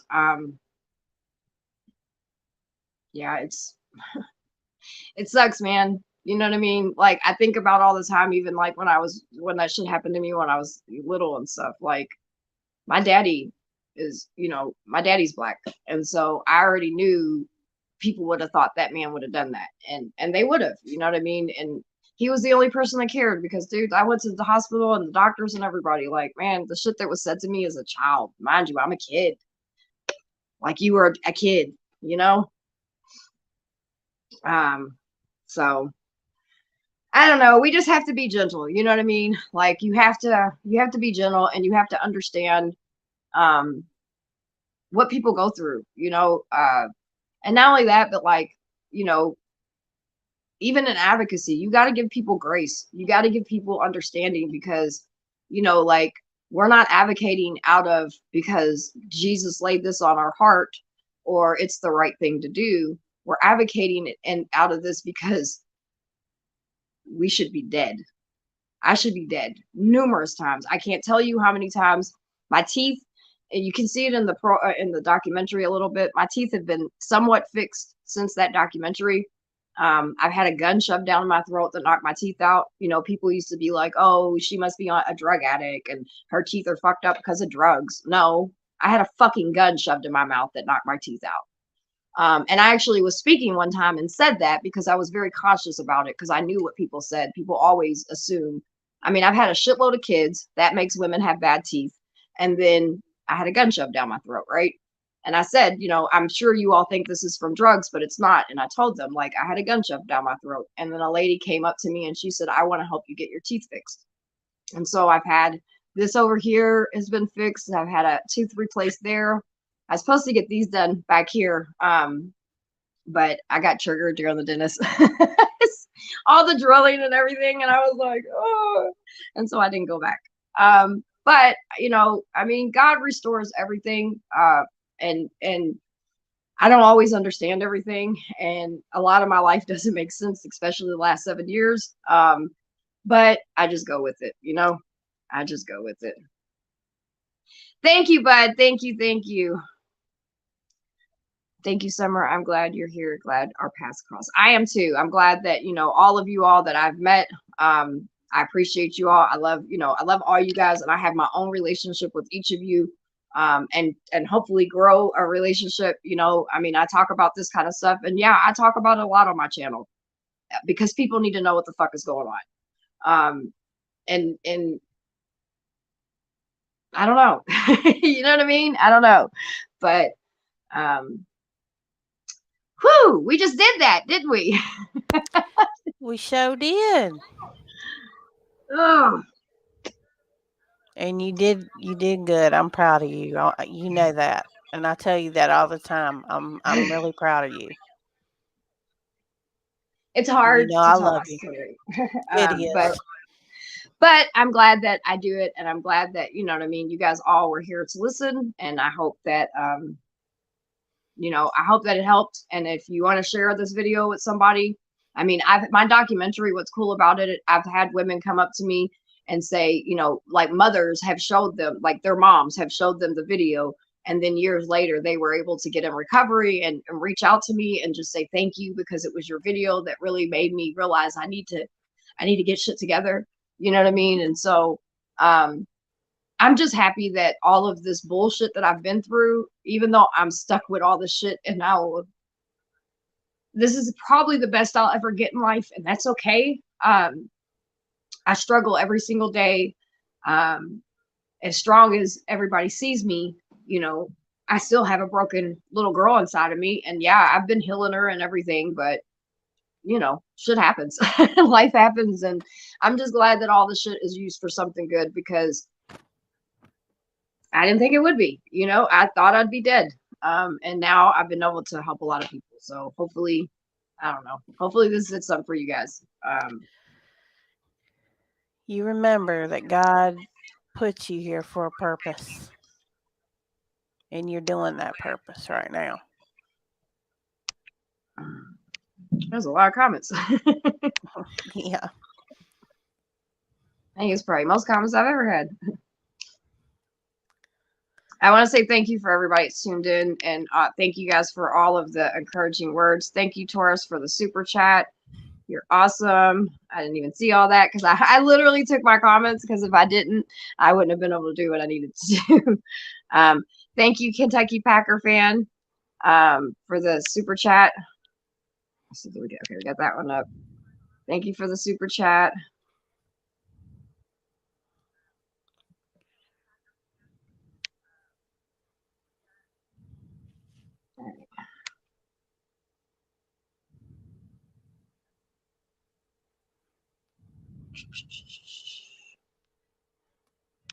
And when things get donated to my channel, it goes straight to our nonprofit account, which will help women and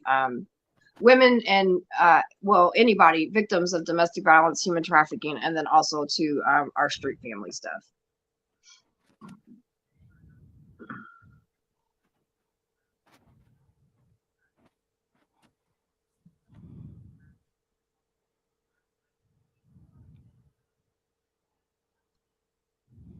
And just thank you guys all for, yeah, I wasn't ignoring anybody at all. I had to move the comments to the side, because if I didn't, I would never have been able to get through everything. You're good. We Katrina explained that to everybody, that she wasn't ignoring nothing. Yeah, that's what I was looking at. People think this only happens in movies, but it is very real. Summers. Thank you, American Doofus. Thank you. Thank you, everyone. Thank you to everyone that gave money to my. Thank you. Yes, thank you for anybody that donated. That was very sweet of you guys. Summer introduced me as Log Story, but she had my back in Louisville. Yes, I had to tell her, I was like, Doofus is good people, y'all. It's good people. Because, you know, I mean, we were on a high alert, so there's a lot of shit going on then. And yeah, I mean, and Kentucky Packers right. What, you know, I survived shit that most people, and coming from where I come from, you know, me and Sparky and other people that have been through stuff like this, Taurus and anybody else, like, we're lucky, because a lot of people don't. I can't, you know, I tried to commit suicide a couple times, you know what I mean, but it just never worked. I guess he had bigger plans for me. Sure did.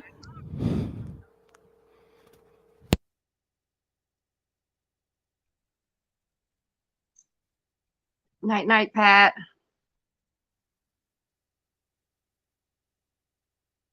GA. Taurus, I thought I knew. I didn't object. This world is a horrible place. This world, and you know, and my story's bad, but this is not the worst story that I've ever heard. I've heard stories that make my story look like fucking Walt Disney World. And I didn't go into, you know, every single thing. But you know, I wanted to give you guys the gist of everything. I think you guys got the point. I hope, anyway. Yeah, my hair was definitely different back then. I grew it all out because, like, I got everything and I cut all my hair off.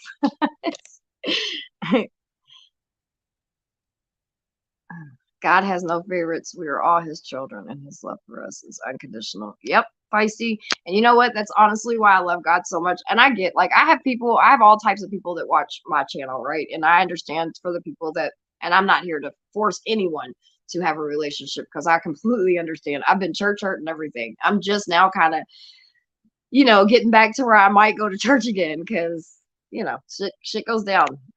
But God loves us no matter what. One of my mentors, she said, "Don't you ever let people keep you from God." And I said, "You're right."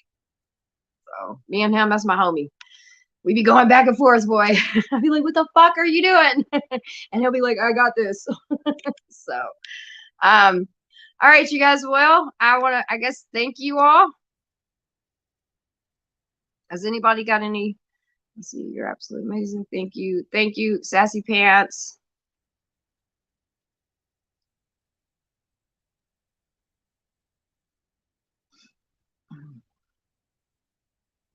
Thank you, Sissy. Love you guys.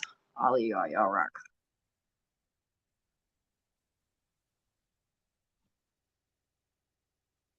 Yeah, home and innocence. Yeah. Kentucky. What up, KY? Well, I guess if you guys don't have any questions or anything like that, I may go ahead and just jump off. I'm going to take me a nice bath. I have a very busy morning tomorrow. If you guys can keep, my dad has surgery tomorrow, so if you guys can keep him in prayer, that would be awesome. Also keep my daughter in prayer. She's in the hospital, so that would be great. And then just pray tomorrow, because we're going down to Frankfurt to shake some shit up. So, and I'll be live streaming, so I already have the show set, so we should be good. But yeah, I may come on later, but I doubt it, because I'm going to try to decompress and take a hot bath, and I just wanted to come up and do this. So I appreciate everybody that tuned in tonight. Thank you guys so much. I'm going to, like I said, I am going to put my clip of my documentary in my community page, and just some pictures of Esther's house, because I'm really proud of it, man, and it's amazing. And it really sucks that we have to be closed right now, but I made that decision. No one closed me down or anything like that. I made that decision because the safety of the women, even just their sanity, it means more to me than anything else. And so, but I'm still very active in the movement. I'm still very, active in helping people. Right now, we help women, a lot of women with groceries and diapers, and Christmas is coming up. So I'm going to have families that need to be adopted and all of that. So yeah, so it's good. We're still very, very active, and God's still definitely taking care of everything he needs to. So I just want to say thank you, Casey. Thanks for jumping up and helping me. Oh, you're welcome, Chica, anytime. Anything you want to close out with? No, I just want to say thanks, everybody, for joining us tonight. Thanks for listening to her. That means more than you'll ever know. And Summer, I love you, and I'm proud of you. Love you too, girly. Holla. Holla. Hot messes. Bravery is like you're Sparky, to speak out and things bring change. Yes, 100%. 100%. Well, I love you guys, and I hope everybody has a great night. And man, just love the people around you, because you just don't know what they're going through. And it's just the way life is. So stay safe, stay beautiful, be a part of the solution, not a part of the problem, and kick the world's ass. Don't let the world kick your ass. Holla.